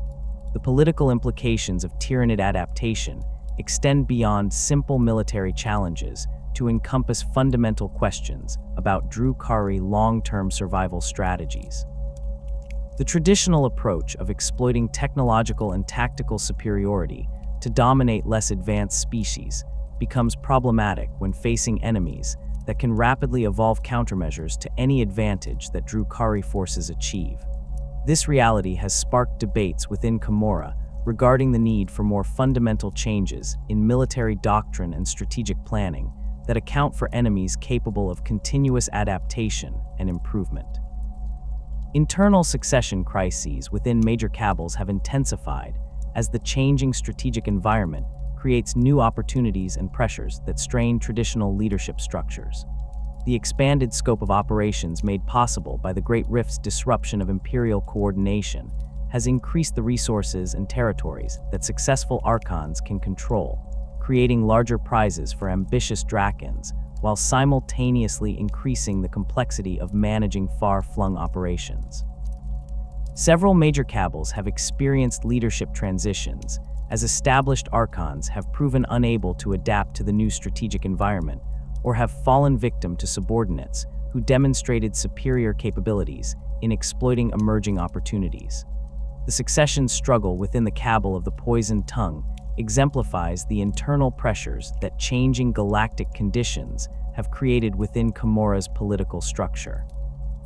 The traditional emphasis on stealth and precision that defined the Kabal's operational approach has become less relevant in an environment where large-scale operations and territorial control provide greater strategic advantages than specialized assassination capabilities. Ambitious Drakons within the organization have challenged their Archons' continued adherence to traditional methods, arguing for tactical evolution that better exploits current opportunities while maintaining the Kabals' distinctive expertise in covert operations. The resolution of these succession crises often determines not only the leadership of individual Kabals, but also their future strategic directions and relationships with other factions within Commorragh. New Archons who achieve power through demonstrating superior adaptation to changing conditions typically implement significant organizational reforms that affect recruitment policies, tactical doctrines, and alliance structures. These changes can have cascading effects throughout the Dark City's political landscape as successful innovations are adopted by other factions, while failed experiments serve as cautionary examples for more conservative leaders. The evolution of Kabal warfare in response to imperial technological advancement represents an ongoing arms race that has accelerated significantly since the Great Rift's opening. Imperial forces have developed new detection systems specifically designed to identify webway portal signatures and track Drukhari raiding fleets, while improved coordination protocols allow faster response times and more effective concentration of defensive resources. The Adeptus Mechanicus has produced specialized anti-Xenos weapons that provide enhanced effectiveness against Drukhari armor and vehicles, while new tactical doctrines emphasize rapid deployment and overwhelming firepower that can counter traditional Dark Eldar mobility advantages. Astartes counter-raid tactics have evolved to incorporate lessons learned from centuries of conflict with Drukhari forces, resulting in specialized units and equipment designed specifically for anti-Drukhari operations. These developments include rapid deployment protocols that can match Drukhari strike capabilities, enhanced sensory equipment that can detect stealth systems and dimensional anomalies, and weapons configurations optimized for engaging fast-moving targets in three-dimensional combat environments. The most successful Imperial counter-raid operations combine these tactical innovations with intelligence gathering that allows prediction of likely Drukhari targets and pre-positioning of response forces. The Drukhari response to these Imperial adaptations has required significant innovation in weapons technology and tactical doctrine to maintain the operational advantages that enable successful raiding operations. New generations of stealth systems incorporate quantum masking techniques that can defeat advanced Imperial sensors, while improved portal deployment methods reduce the signature characteristics that enemy forces use to detect and track webway activity. Weapons development has focused on creating armaments that can penetrate improved Imperial armor systems while maintaining the rapid-fire capabilities necessary for engaging multiple targets during fast-paced combat operations. Vehicle design evolution reflects the changing requirements of modern Drukhari warfare, with new configurations that emphasize survivability and firepower over the pure speed that characterized earlier generations of skimmer craft. Enhanced armor systems provide improved protection against Imperial heavy weapons while maintaining the mobility characteristics that define Drukhari tactical doctrine. Weapons integration has become more sophisticated, with targeting systems that can engage multiple target types simultaneously and ammunition handling that allows rapid switching between different projectile types based on tactical requirements. The development of new Kabal formations represents one of the most significant organizational innovations emerging from the current strategic environment.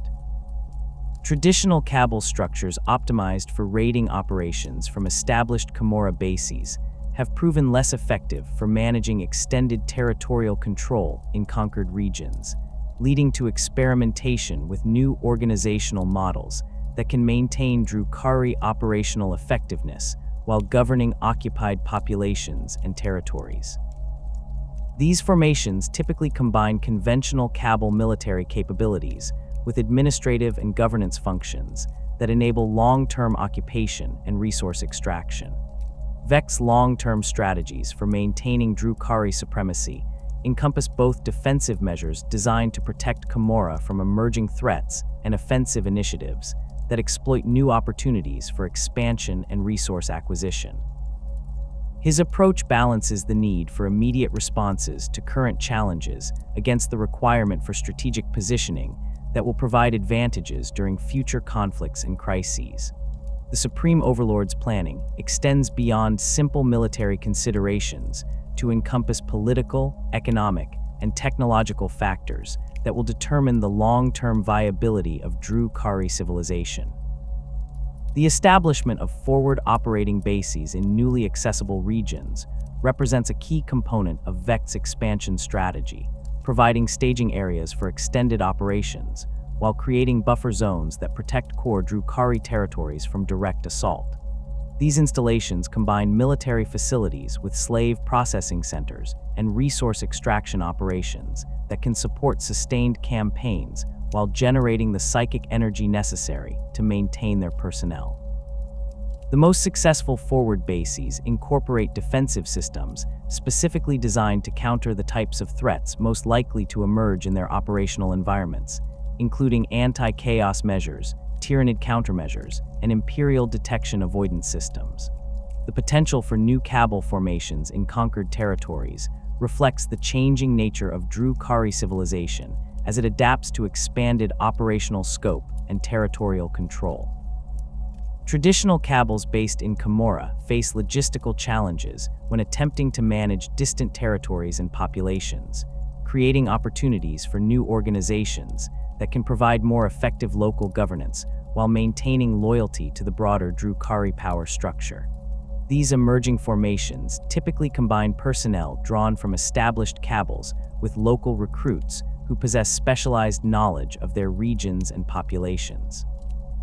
The integration of conquered populations into Drukhari military structures represents a significant departure from traditional practices that treated all non-Drukhari as potential slaves or torture subjects.